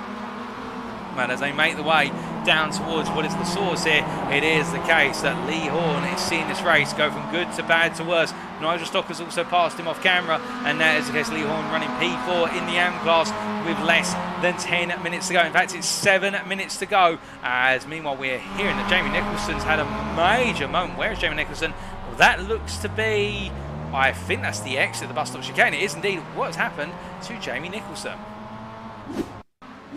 I suspect this is going to be an instant under his own impetus here as he makes way into the bus stop chicane. The rear he goes a little bit wide there. He tries to settle it down on the apex of 19. Car drops off the apex curb and the rear kicks around under power. And it's a mistake we've seen many a driver do. And, well, the bus stop chicane has claimed another victim here. But fortunately for Nicholson, it's not retirement. He carries on racing as we're hearing that Nick Clibbens is into the pits for that pit stop we suspected would come eventually. In fact, hold up a second. I don't think it's the pit stop we expected would come. I think Nick Clibbens has had a lot worse happen. And as we take a look back here, well, he's had an off-track. Oh, could it be Nick Clibbens deciding the rallycross here? I think Nick Clibbens feels he's run out of fuel and he's had to straight line off the road. What I would presume, yeah, he's missed the pit lane. I think he's done that to try and get to the pit lane in the shortest possible distance as possible. Remembering the shortest distance between 2 points is a straight line. And, well, Clibbens there with critical fuel. And I wonder if we're going to see any more upsets in this race with those drivers who are on critical fuel. And meanwhile, we focus on the leaders here with 6 minutes and counting. Mikey Doble going up the inside there to Stavlo 1. Versus William Chadwick here. It's nightfall, the headlights are out here, and Mikey Doble leads right now as they make their way out of Stavlo 2 and down the back straight towards the bus stop chicane. We've said it time and time again. How many times have these 4 drivers of Doble, of Chadwick, of McNeilly and Chris Daines been on camera together, been battling for the lead tons of times, but now it's serious. Now it is the case, they are battling for position. It's no more about trading places. It's about getting into the lead and holding on to it to the end. And as they make make the way down towards the bus stop chicane this time.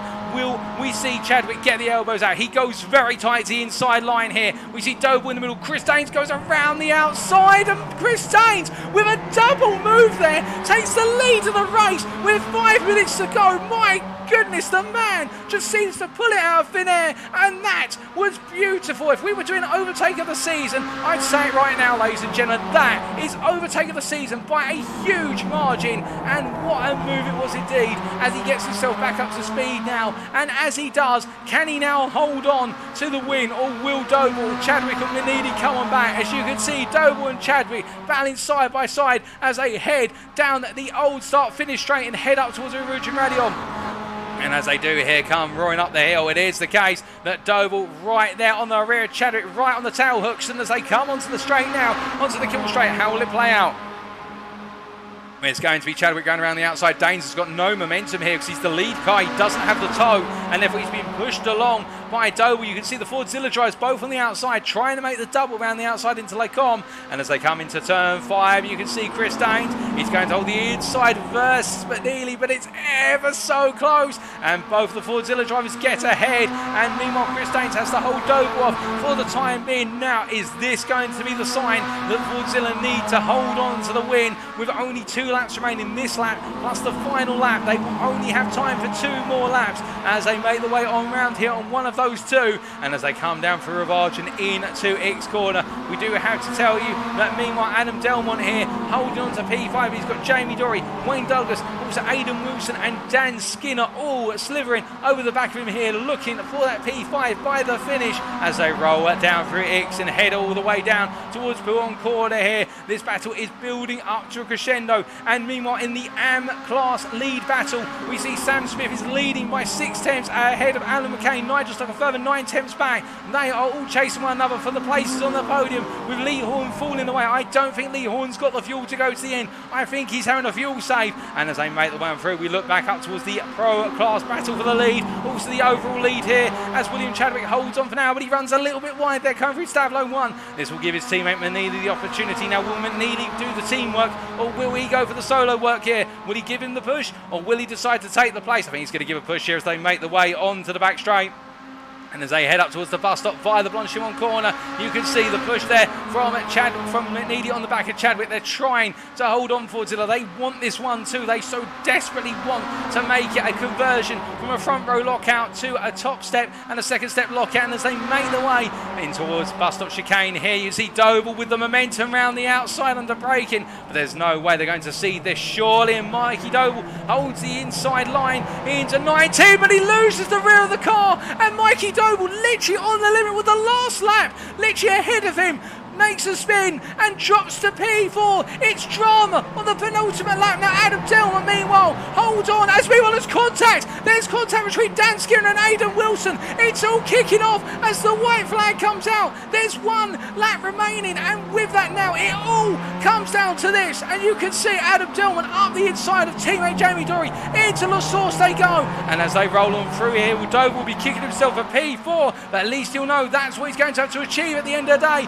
But we look up towards the leaders here, and we ride on board the gearbox of William Chadwick. He's got his teammate McNeilly behind. Now will McNeilly go for the move here? Will the 2 teammates suddenly become foes? And indeed it looks like McNeilly's going to go around the outside, but here's Chris Daines as well, and Daines gives him a little bit of a push initially, but Daines is in the middle now under the twilight. There's contact. Chris Daines is given the shunt, and as they make the way down towards Lake On, I think both drives, to be fair, both made the contact equally there. It's not one fault or the other way, but Chris Daines has to back out for now. McNeilly goes around the outside to take the lead. Through Lake On they go and down towards Rivage. Meanwhile, further back we can see it's 3 wide with Jamie Dory in the middle, Adam Delmont on the inside, and Wayne Douglas goes round the outside of the pair of them for P5 into Lake On. They roll them through here. Oh, the gloves are off. Meanwhile, Sam Smith holds on to the lead of the AM class. 4 attempts clear of Alan McCain. I don't think McCain's got anything in the tank. But meanwhile, speaking of night in the tank, Lee Horne's down to defend versus William Foyle, and the Crest Autosport driver is kind of trying to come through for P4 in the AM class as they roll them through here, through turn at number 7 and down towards Rivage. But as they make the way on down, It is the case that we do look back to our leaders once more as they make the way down through Horne corner. You can see McNeilly at the head of the camera shot, Chadwick behind him, Chris Daines in the rear. They make the way on down here, and to be fair, as they roll on through, if it was to finish like this, all three drivers would deserve it. You can see McNeilly really struggling there through Fanges, and as they make the way out of the chicane and head down towards what is Stablo 1, you can see Chadwick being made to go to the outside versus McNeilly. McNeilly defending now. He wants this win. He wants the win over Chadwick as they come through. Stablo 2, the two teammates, and Chris Daines up the inside of Chadwick as they come through Stablo 2. There's only 3 corners to go. The checkered flag will await them once they pass the bus stop chicane. And now it's all about who's going to make the move at the last call as they head on through. It's still McNeilly leading, but Chris Daines is tucked to the outside. It's going to be Chadwick on the inside. Fordzilla on the inside line through the Spa-Francorchamps. Meanwhile, we can see it's the case McNeilly now peels to the inside to defend into bus stop. It's going to be Daines over the back of him. Chadwick on the outside here. Under braking they go. Chadwick goes from outside to inside, but he goes a bit deep. McNeilly holds the inside line. Daines around the outside of Chadwick. And there it is, ladies and gentlemen. The checker flag waves. Liam McNeilly is your winner after 2 hours here at Spa-Francorchamps over in the Pro Class ahead of Chris Daines. William Chadwick P3. Mikey Doble in the into P4 with behind him in the battle for P5. It will be Wayne Douglas when it's all said and done. Dan Skinner P6. Aidan Wilson P7. Jamie Dorey P8. And then it's Sam Smith who holds on to take the AM win in an unexpected turn of fortunes with Alan McCain P2. Nigel Stock P3 in the AM class. William Follin the impartially on the final lap to take P4 in the AM class. P12 overall. And Lee Horne completes the AM top 5 in a car which I think is starved of fuel and thread on its tyres, or tread we should say. John Higgins Jr. P14, the end battling here with what is Bud Dobson, and we'll be fair, they're battling just for track position. They're not battling within class, but they're having a little squabble to the line, and in the end it'll be John Higgins Jr. who finishes P14 overall ahead of Bud Dobson. My goodness, ladies and gentlemen, but it's not over yet. We've still got Jamie Nicholson to cross the line, P7 in the AM class. Well done to him in what has been a difficult race. And meanwhile, Paul Scott is trying to hold off to the finish here. His teammate from the sister outfit, it's the Next Gen Racing Team Blue driver Paul Scott versus the Next Gen Racing Team Orange driver Matt Evans. The gap between them is 1 second apiece as they come to the line. I think they'll be as they are now when they reach the finish. But we see them on through, and indeed, a round of applause, ladies and gentlemen, to all of our drivers who've made the checkered flag. This race has been relentless. Whether they finish towards the back or the front, they've all had to work for it, and I think they all deserve some good rest and relaxation for a week after this one. They've definitely earned the right to that week's break, as we see Paul Scott here coming through to take what will be P17 overall, and that will be P8 in the AM class, just ahead of Matt Emmons in the end. Matt Emmons then at P18, P9 in the AM class, and then to complete the top 10 of what is the AM class, it will be John Higgins Sr., P19 overall, as he comes out the final corner to cross that timing line, and as he does here, it will be P20, Nick Clibbins. And a very difficult day for Nick Clibbins, running low on fuel right at the finish. And then last but not least, in terms of our runners out on circuit, it is going to be Michael Lease in a race which I think if you were to ask him his opinion on this race, it's probably been the biggest negative emotional roller coaster that you could ask for in sim racing in recent weeks for him, given the fact that he had so much pace to be the leader of the AM class, only to see it all fall apart for a couple of incidents. And well, for Lease, I mean, it's the case, he knows what he's got in the tank, and he's got to build that second half of the championship as strong as possible to come back. So he is definitely a championship contender, but he's just got to have a race that goes with it. But that, ladies and gentlemen, is your race complete, I do believe, although we do have in the pits Adam Delmont, and we are waiting for him to retire from this race. To retire from the pit lane, he'll be classified as P23. But my goodness, what a race. And well, as our drivers make their way around right now, indeed, some of them on the cool down lap, Alan McCain in particular gained 17 places from the start of the race, P10 overall, P2 in the end in the AM class. And what a drive for the McCain Lively and Clark Racing driver. And normally it'd be at this point that Alex and I would discuss our drivers of the day. There's been so many great drives, but to be honest with you, ladies and gentlemen, if I had to pick a driver of the day, Alan McCain would be that driver, because he has shown it's not about how you start, it's about how you finish. And in these feature races, these 2 hour races, it is the consistency and the smarts which get you there, and that's exactly what McCain has demonstrated today. But with that, we must now take a look at those race results, subject to post-stewards confirmation. So after 2 hours of racing here at Spa-Francorchamps in round number 5 of the Next Gen Racing MX-5 Cup Season 2, as brought to you in collaboration with Crest Autosport and Bobby Thompson Motorsport, it is the case that Liam McNeilly taking the overall win for Team Fordzilla and in the Pro class ahead of Chris Daines for Verano Motorsport by 3/10 of a second, and William Chadwick from Team Fordzilla missing out on that second place, but still on the podium. 2 Fordzilla drivers on the podium, but not the 1-2 that they would have craved. P4 going to Mikey Doble ahead of Wayne Douglas there at P5, with Dan Skinner and Aidan Wilson completing the top 7 ahead of Jamie Dory, and then Sam Smith P9 taking the win in the AM class, in a well-deserved drive from the Simtech Excite Racing driver, just ahead of Alan McCain completing the top 10 overall. Nigel Stock there P11 completing the AM podium, and then it's William Fall and Lee Horne behind him for the AM top 5. Then P14 to John Higgins Jr. ahead of Bud Dobson, Jamie Nicholson, Paul Scott and Matt Evans P18, and then behind them, but not to be counted out, it is the case it was Adam Delmont and John Higgins Senior completing the top 20 ahead of Nick Clevins, Michael Leese, Ollie Peters, Steve Cox, Dan James, Josh Brown, Mark Anthony McLaughlin, Tom Delaney, and I believe Geoff Purkiss was the last of our finishers with the non-finish. Well, what a fantastic race from start to finish, ladies and gentlemen. You know what it means now? It is time for us to get ready for our post-round interviews of our drivers. You have to give us about 4 or 5 minutes. Our drivers need a bit of a breather, and I do too, but we'll be back in about 4 or 5 minutes to hear from our specially selected drivers and hear their thoughts on what was an absolutely exhausting race, no doubt about that. Don't go anywhere, you won't want to miss them.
Alrighty, ladies and gentlemen, we are back and ready for our post-round interviews of our selected drivers here. And we're going to be having 3 of our pros who are battling for the win throughout. That's Liam McNeilly, our eventual race winner in the pro class. Mikey Doble, the driver who was battling for the win, but in the end fell by the wayside, literally with a lap to go and in the end had to settle for P4. And we're also going to be hearing from Will Chadwick there, who in the end finished P3 with Chris Daines between himself and his teammate. Before getting a perspective from what is John Higgins Sr., the AM driver, whose race never quite got off the way he wanted it to, but it'll be interesting to hear his perspective as well. And well, without further ado, let's bring Liam McNeilly into the interview room. And well, as we do seem to have a slight technical issue with regards to being able to bring Liam McNeilly into the room. My apologies, ladies and gentlemen. We are just going to have to make a slight change to things. Give us a brief moment. We're having a slight technical issue, ladies and gentlemen. We will be right back. One brief moment.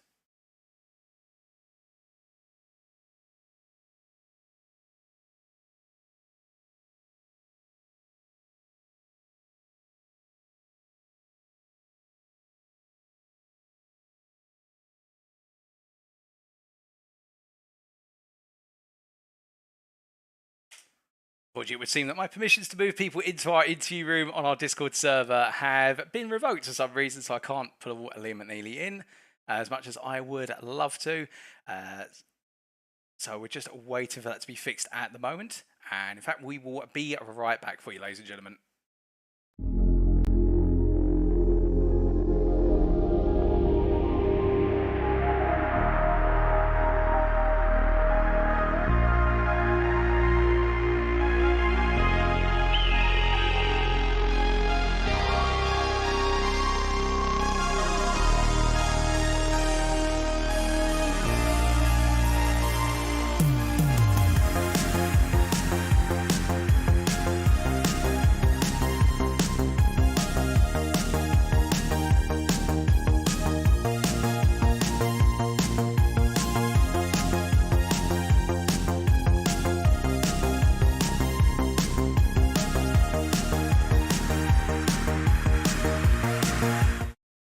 Ladies and gentlemen, we are back and we now have Liam McNeilly in the interview room with us despite the technical limitations. Liam, in what has been an absolutely fantastic race from start to finish, close racing throughout, and in the end coming home to secure the win in the dark at Spa-Francorchamps, it must be the best race of the season for you, surely, because it was brilliant all the way through. Yeah, I mean, it was a good race. We had some great battles along the way, Will, Chris, and a few others. And yeah, we just managed to clinch it on the last lap, which was good. And it's sort of trying to manage the tyre and how to best sort of come across those situations when they come. So yeah, really happy. Oh, indeed. And it started off as well on a very positive note with respect to the fact that you qualified on the front row with your teammate, qualified at P2 with, I believe, Will Chadwick taking that pole position in the end. But we saw in qualifying you two working closely throughout. Yeah, I mean, it was close in qualifying. I mean, it's so totally dependent, this track, and just managed to hook a lap up, and I gave Will a little toe at the end to just get in front. So yeah, very toe dependent, and just really happy that I managed to get the win today.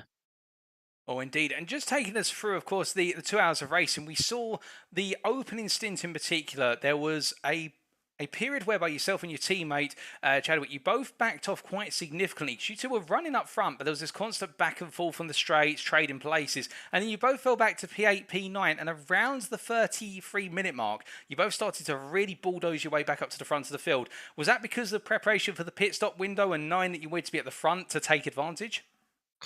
Yeah, I mean, there was an element of sort of fuel saving at the start, and we sort of saw that we could, if we managed to fuel save a certain amount, that we could sort of get a bit of advantage. So it was towards the back, and then nearer the pit stop, we sort of started to get our way through the pack just to prepare ourselves for the pit stop, and I think that worked quite well until the safety car came out, which was a bit of a shame. But nevertheless, you know, the result was still good, and just happy. Yeah, really happy.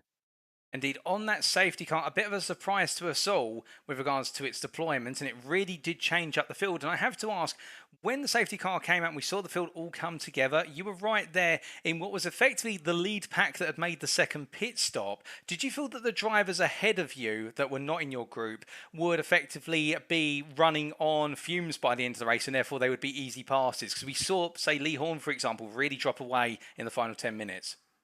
Yeah, the safety car come out, and me and my teammate, we was like, should we? We didn't need to fuel anymore, so we came in just for tyres, and I think the tyre advantage definitely showed in the end. Even though there isn't a lot of sort of tyre degradation around this track, there is still an element of sort of the tyre and its life. So yeah, the tyre, changing the tyres in the stop definitely helped, and yeah, it sort of showed in the end. Oh, indeed. And speaking of the end, that 7-way battle for the win that eventually turned into a 4-way battle and then a 3-way battle on the final lap between yourself, your teammate Chadwick, and also Chris Danes. Just take us through that final lap from your perspective. It was heart in mouth stuff, surely. Yeah, I definitely knew that I didn't want to lead onto the final lap. I wanted to be second just to get that run for towards Lecom. And I managed to do that. And by then, it's sort of just trying to hang on. And I tried to unsettle Chris and Will, and just managed to just pip him at the end, which was good. And I thought I was going to go straight on at the bus stop. So yeah, I mean, it was definitely a bit tough towards the end, but you know, that's sort of racing, isn't it? Oh, it is indeed, and fantastic racing through and through. And now, of course, having earned your rest for the week's break that comes next week, the week after, so in 2 weeks' time, we'll be back with a return to the British Isles and particularly Silverstone. How are you feeling for the British circuit? Yeah, I'm quite confident around Silverstone. I think there's been a bit of change on iRacing, especially with the off tracks and stuff like that. So I think that's going to be quite key around Silverstone, and just knowing where it is, sort of the off tracks are. So yeah, I mean, it's got a lot of history, Silverstone, and yeah, it's going to be good. Well, we look forward to seeing you take to the Silverstone circuit in 2 weeks' time. But before we let you go, Liam, is there anybody you'd like to say thank you to or give a shout out to live on air tonight? Yeah, just Team Fordzilla, they've done a brilliant job, and yeah, also my teammate Will, he gave me a tow in qualifying, so yeah, that was good, and thank you to him. Well, I'm sure they'll appreciate that live on air. But with that, Liam, congratulations on a well-deserved win in the Pro Class today at Spa. And, well, that extends your championship lead. And we look forward to seeing how you hold on to that lead at Silverstone. But until then, have a lovely evening. And thank you for joining us in the interview room. Cheers, Paul. Thank you. So hearing there from Liam McNeilly, our winner in the race and in the Pro Class in particular, and I think you can hear the exhaustion on him with regards to just how much effort has gone into the racing today. Completely understandable, but that win, well, a win that he had to fight for through and through, and in the end, play it right, play it on the cards, and hold on for that final lap. And well, speaking of someone who wasn't able to quite hold on to the final lap, we now come to talking to Mikey Doble in a brief second, as we do try to bring Mikey into the interview room. And, well, as we do bring Mikey Doble into the room, Mikey, it was looking to be a race all the way down to the wire. And then a last lap moment saw it all fade away to a P4 finish. A night of mixed emotions, I feel. I mean, it's unfortunate to spin like that on the last lap after 2 or an hour and 57 of going round without any mistakes. But, yeah, well, it's just giving it everything, trying to win, go around the outside there, just caught a bit too much curb, and around she went.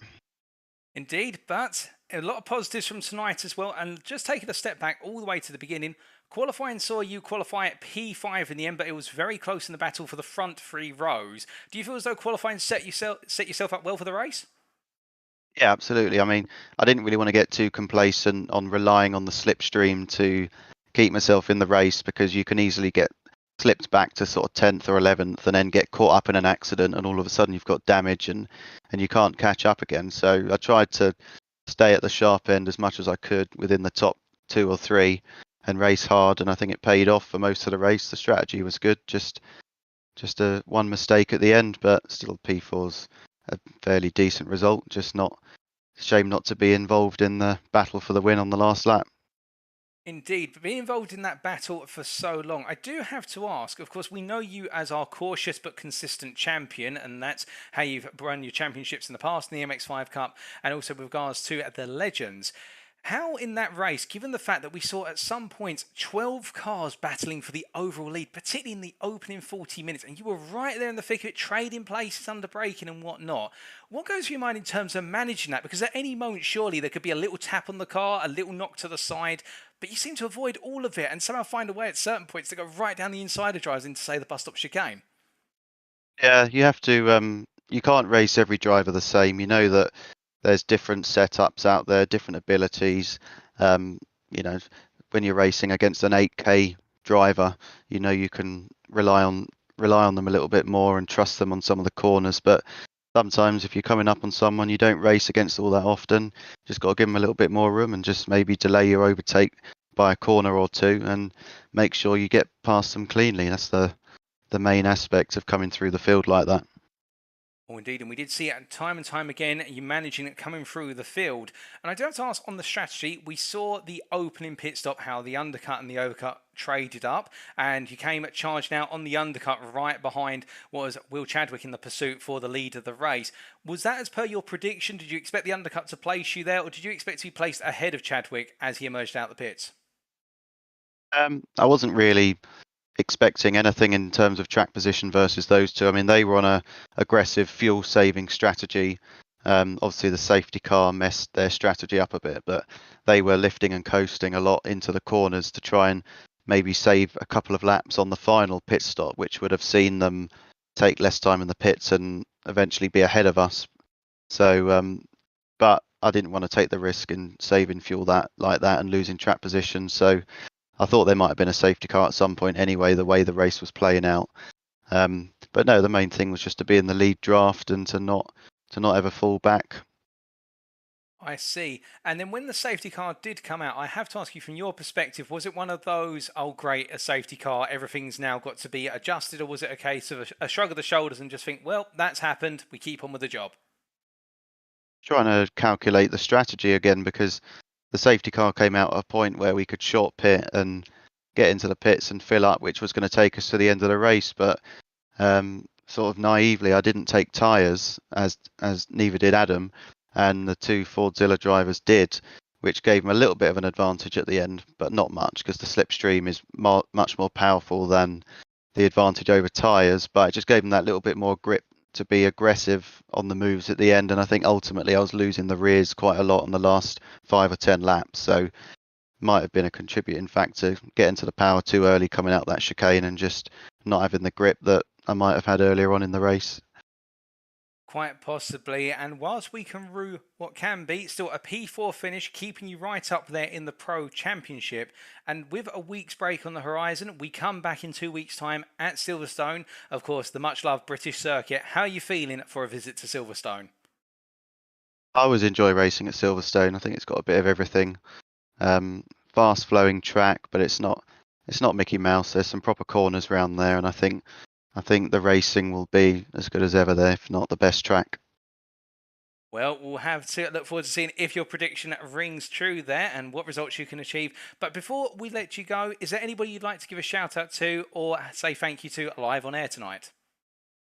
Yeah, also all my family, mum, dad, brothers watching downstairs, grandparents watching at home if they've not fallen asleep and made it up this far. Auntie and uncle, I'm pretty sure you're probably watching as well from your sofa. I think that's about it. Thanks to my sponsors for the real life and the sim, Close Brothers, Doble Motorcycles. Wouldn't be there without you. So, and thanks to you for the broadcast again. Good job. Well, it's my pleasure indeed. I'm sure everybody you've mentioned there will appreciate the shout out and the thank you. But Mikey, with that, I must say thank you to you. Whilst it wasn't to be a win or a podium today, a superb drive all the same. And we look forward to seeing you in 2 weeks' time at the Silverstone circuit. Yep, see you then. Thank you. Have a lovely evening. Well, with hearing from Mikey Doble there, mixed emotions, I feel. I think it's drained out of him in terms of making that mistake on the penultimate lap when he was so close to batting for the lead. But I think when he has that time to reflect, it will be the case he can take a lot of the positives there and really take in the fight to Fordzilla and also to Verano Motorsports' Chris Daines. And I can imagine that championship battle between the four of them is only going to intensify as time goes on. And speaking of championship battles, we now come to Will Chadwick, our other Team Fordzilla driver, who finished P3 today at Spa-Francorchamps. And Will, in a race that came down to fine margins and what was really to the wire, a great night it would seem, but perhaps not the 1-2 that Team Fordzilla were craving. A little bit disappointed, yeah.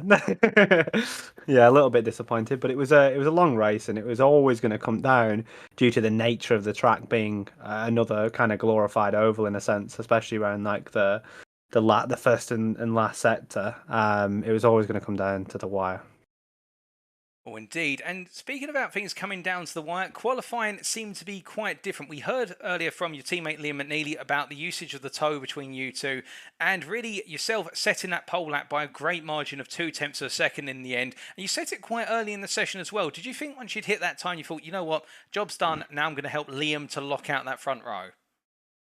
I believe my lap was later on in the session, but what I will say is that it was all down to Liam's tow. Liam gave me a great tow. He abused some of the track limits and managed to give me a tow for a large section of the lap, which was really important because I think running around by yourself, you'd be probably about 1.2 seconds off the times that we were actually doing.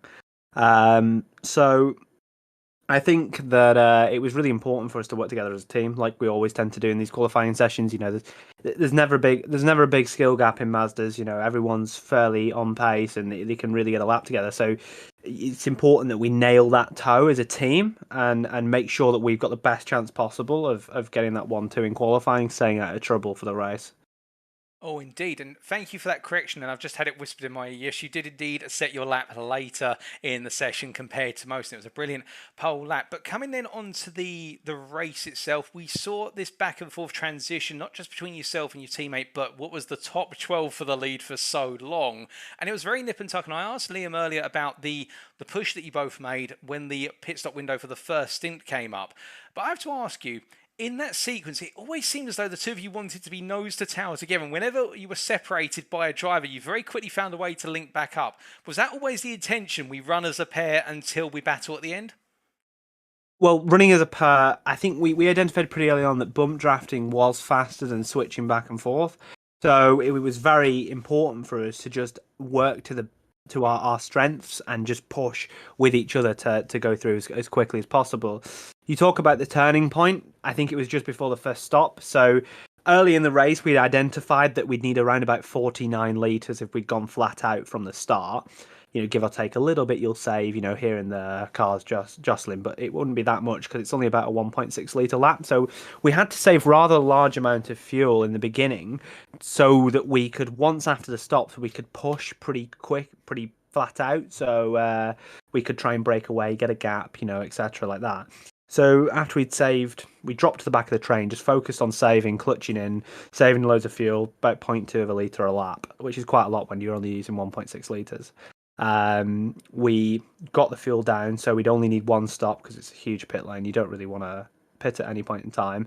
And we'd noticed, I think it was Adam and I don't know who the other was, but it was Adam and someone else at the front. They'd pulled about 9 tenths to a second, and that was our trigger to go because we couldn't let anyone start to pull away while we were saving fuel. So that was our trigger to go, move up through the pack, get the better position ready for the pit stops, and we came out pretty all right after the pit stops. But the call of the safety car completely ruined, I guess, our strategy in a way. But we made the late decision to come for tyres anyway to give us a little bit of an advantage towards the end of the race.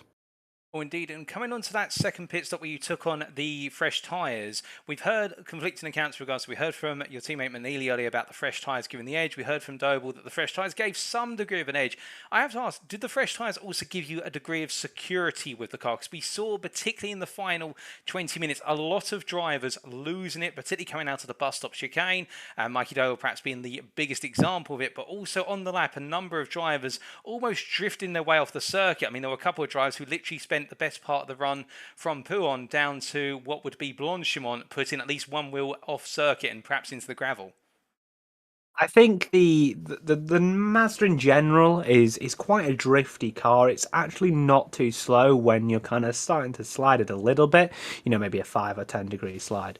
But we just wanted but it's fine margins at times. We just wanted a small advantage, which would give us just that little edge, which may end up mattering because we were effectively under safety car. We could, it's pretty easy to draft back through. We just took it as a 1-2 tenths advantage in the midfield, which could eventually make the difference. You're always looking for a bit of an advantage whenever you can get it. Indeed, in racing the fine margins, those small advantages go a long way. And coming down to the final lap, the freeway fight between yourself, your teammate McNeilly, and Verano Motorsports' Chris Daines.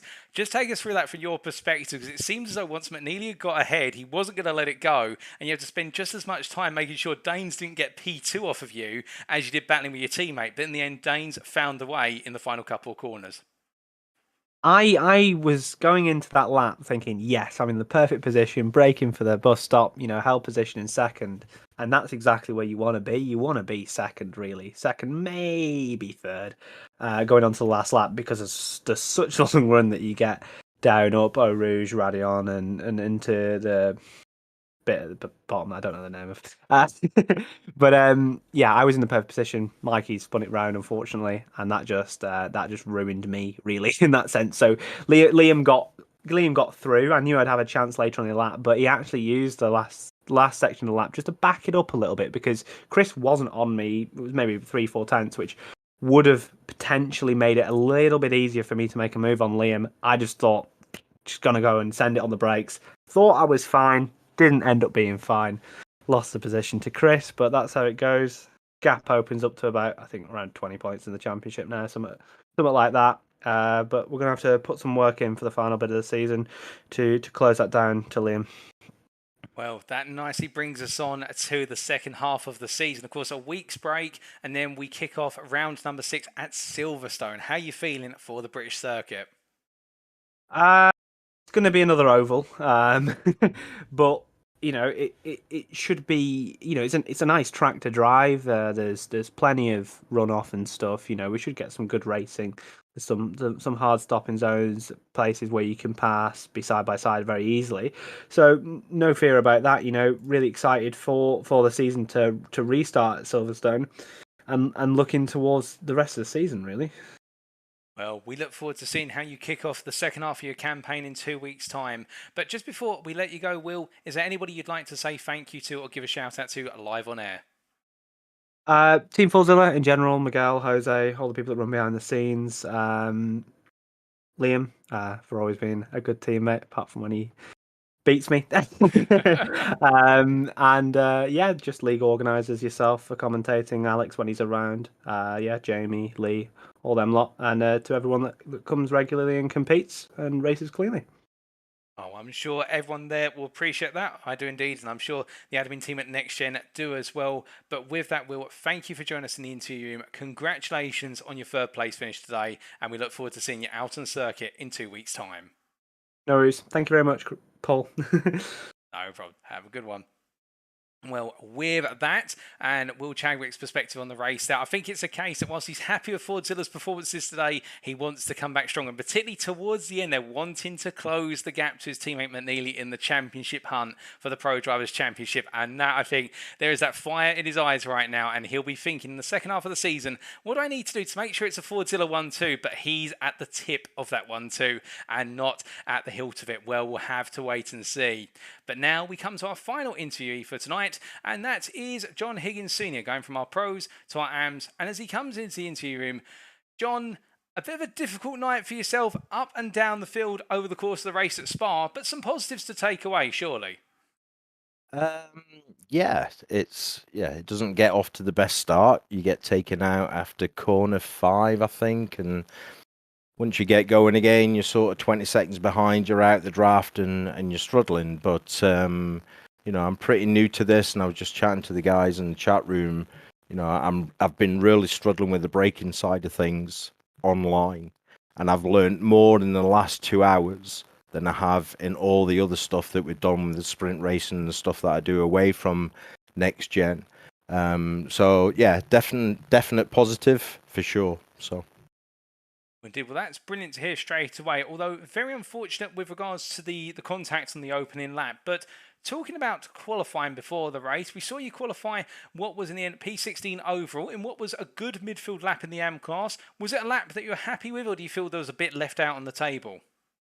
Oh, there was loads left out on the table. We were obviously doing a bit of team drafting, and it sort of got mixed up towards the end because I was sort of 8/10 up on that time, which I think would have put us towards top 10 category overall. And we ended up having to abort it with traffic and bits and pieces. So yeah, a little bit disappointing. But look, you qualify.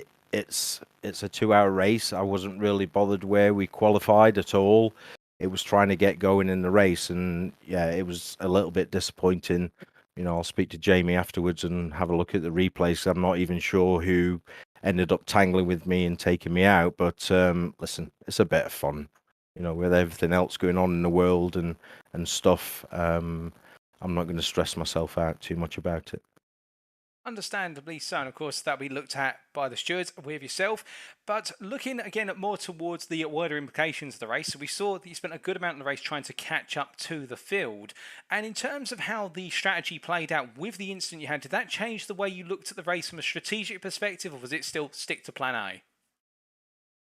It was just stick to plan A. So obviously safety car came out probably right at the good moment, because obviously I was in a Discord chat with the team anyway, and I think they'd all passed the pit lane when the safety car came out, so I managed to jump in and pit and take some tyres and take some fuel, but it just never really got going for me, Paul. It, you know, even when we got back out full racing, I think it was, I can't even remember who was in front of me, but it was sort of 6 seconds, and he was sort of stretching it by a couple of tenths per lap, and yeah, we were just circulating. It was more about a testing session for me at that point, and just trying to learn and spend that last hour and 15 minutes, I think, after the safety car. Like I said, I've learned so much tonight about the braking side of things, because I've really struggled with that since I've started this thing. So yeah, onwards and upwards. I can't do the next round, unfortunately, but we'll be back for Snetterton.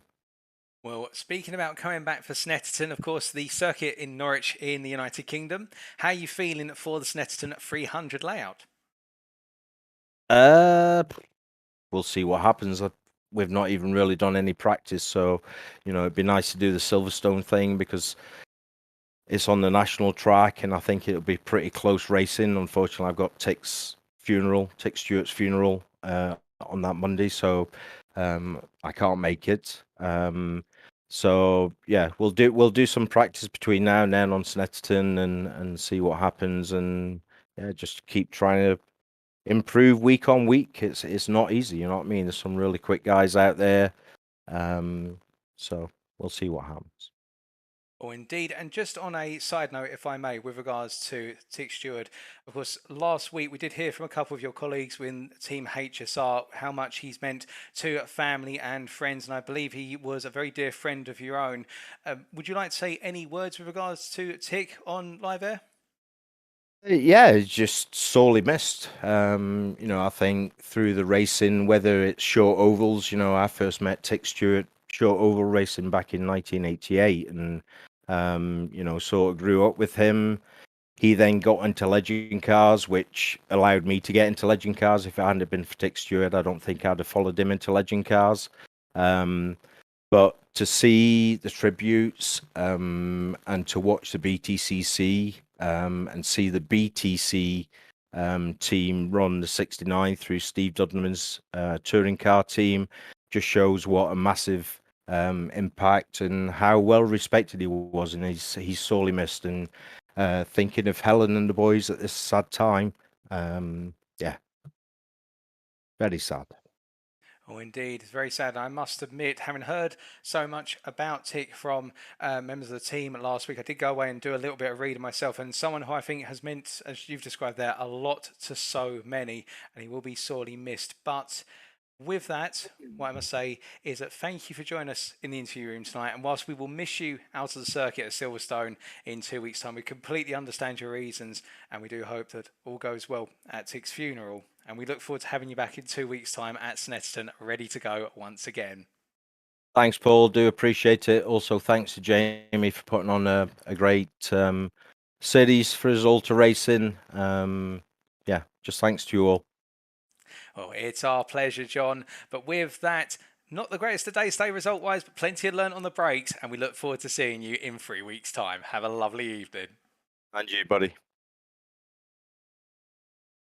So hearing there from John Higgins, who after what was a very difficult day of racing, particularly with those issues on the opening lap with the contact with another driver, which he'll investigate with the stewards post-race, of course, as part of the post-race stewarding report, I should say. It's the case, plenty to learn from, particularly about braking, and could we potentially see John Higgins Sr. come firing out of the blocks at Snetterton and gone to take some great results to wrap up his championship campaign in the second half of the season? You never know. But also, ladies and gentlemen, a brief moment there where we heard from John Higgins Sr. with regards to the passing of his dear friend Tick Stewart, who definitely I would recommend, if you haven't already, someone to read up on online. Definitely someone very special in the world of motorsport. And, well, I can say it's a privilege for myself to know some people who've known Tick. And, well, it has to say that it's a case that motorsport brings so many people together and brings so many lives, a lot of fulfillment and joy, but also the sad moments we lose those dear to us. But still, upwards and onwards we must go. And speaking of upwards and onwards, it is time for us now to wrap up the first half of the season. So with that, thank you very much for watching. And if you do want to know more about the Next Gen Racing community, the series we host, or what we do outside of iRacing series as well, why not check us out, our official website, that is nextgenracing.co.uk. Alternatively, our official Facebook group, that's facebook.com/groups/nextgenracing. Also, a huge thank you to our partners without whom we'd not be able to bring you this series. That is Crest Autosport, their website, crestautosport.com. Of course, Alex Everett, my colleague, was not able to attend tonight from Crest Autosport, as well as some of his teammates racing in this series. Definitely check them out if you haven't already. And Bobby Thompson Motorsport as well, of course, named after Bobby Thompson, the British touring car driver as well. And we do hope to see Bobby Thompson make a return, if not in this series, in future series at some point. But with that, we must now pack up our bags and our belongings, take a week's rest, and then get ready to return for the British Isles, particularly Silverstone, for round number 6 on Monday, the 13th of June, 2022. It'll be fast, it'll be furious, it'll be at the national circuit, and who will get their championship campaign off to a flying resumption in the second half of the season? Time will tell. Put in the calendar 2 weeks from now, ladies and gentlemen. But until then, thank you very much for watching. We have been Next Gen Racing with Crest Autosport and Bobby Thompson Motorsport. I've been your host and commentator, Paul TX141 Walsh, also known as Britain a Spit. And until next time, remember to stay safe, stay well, stay smiling, but most importantly, remember to stay on track. Good night.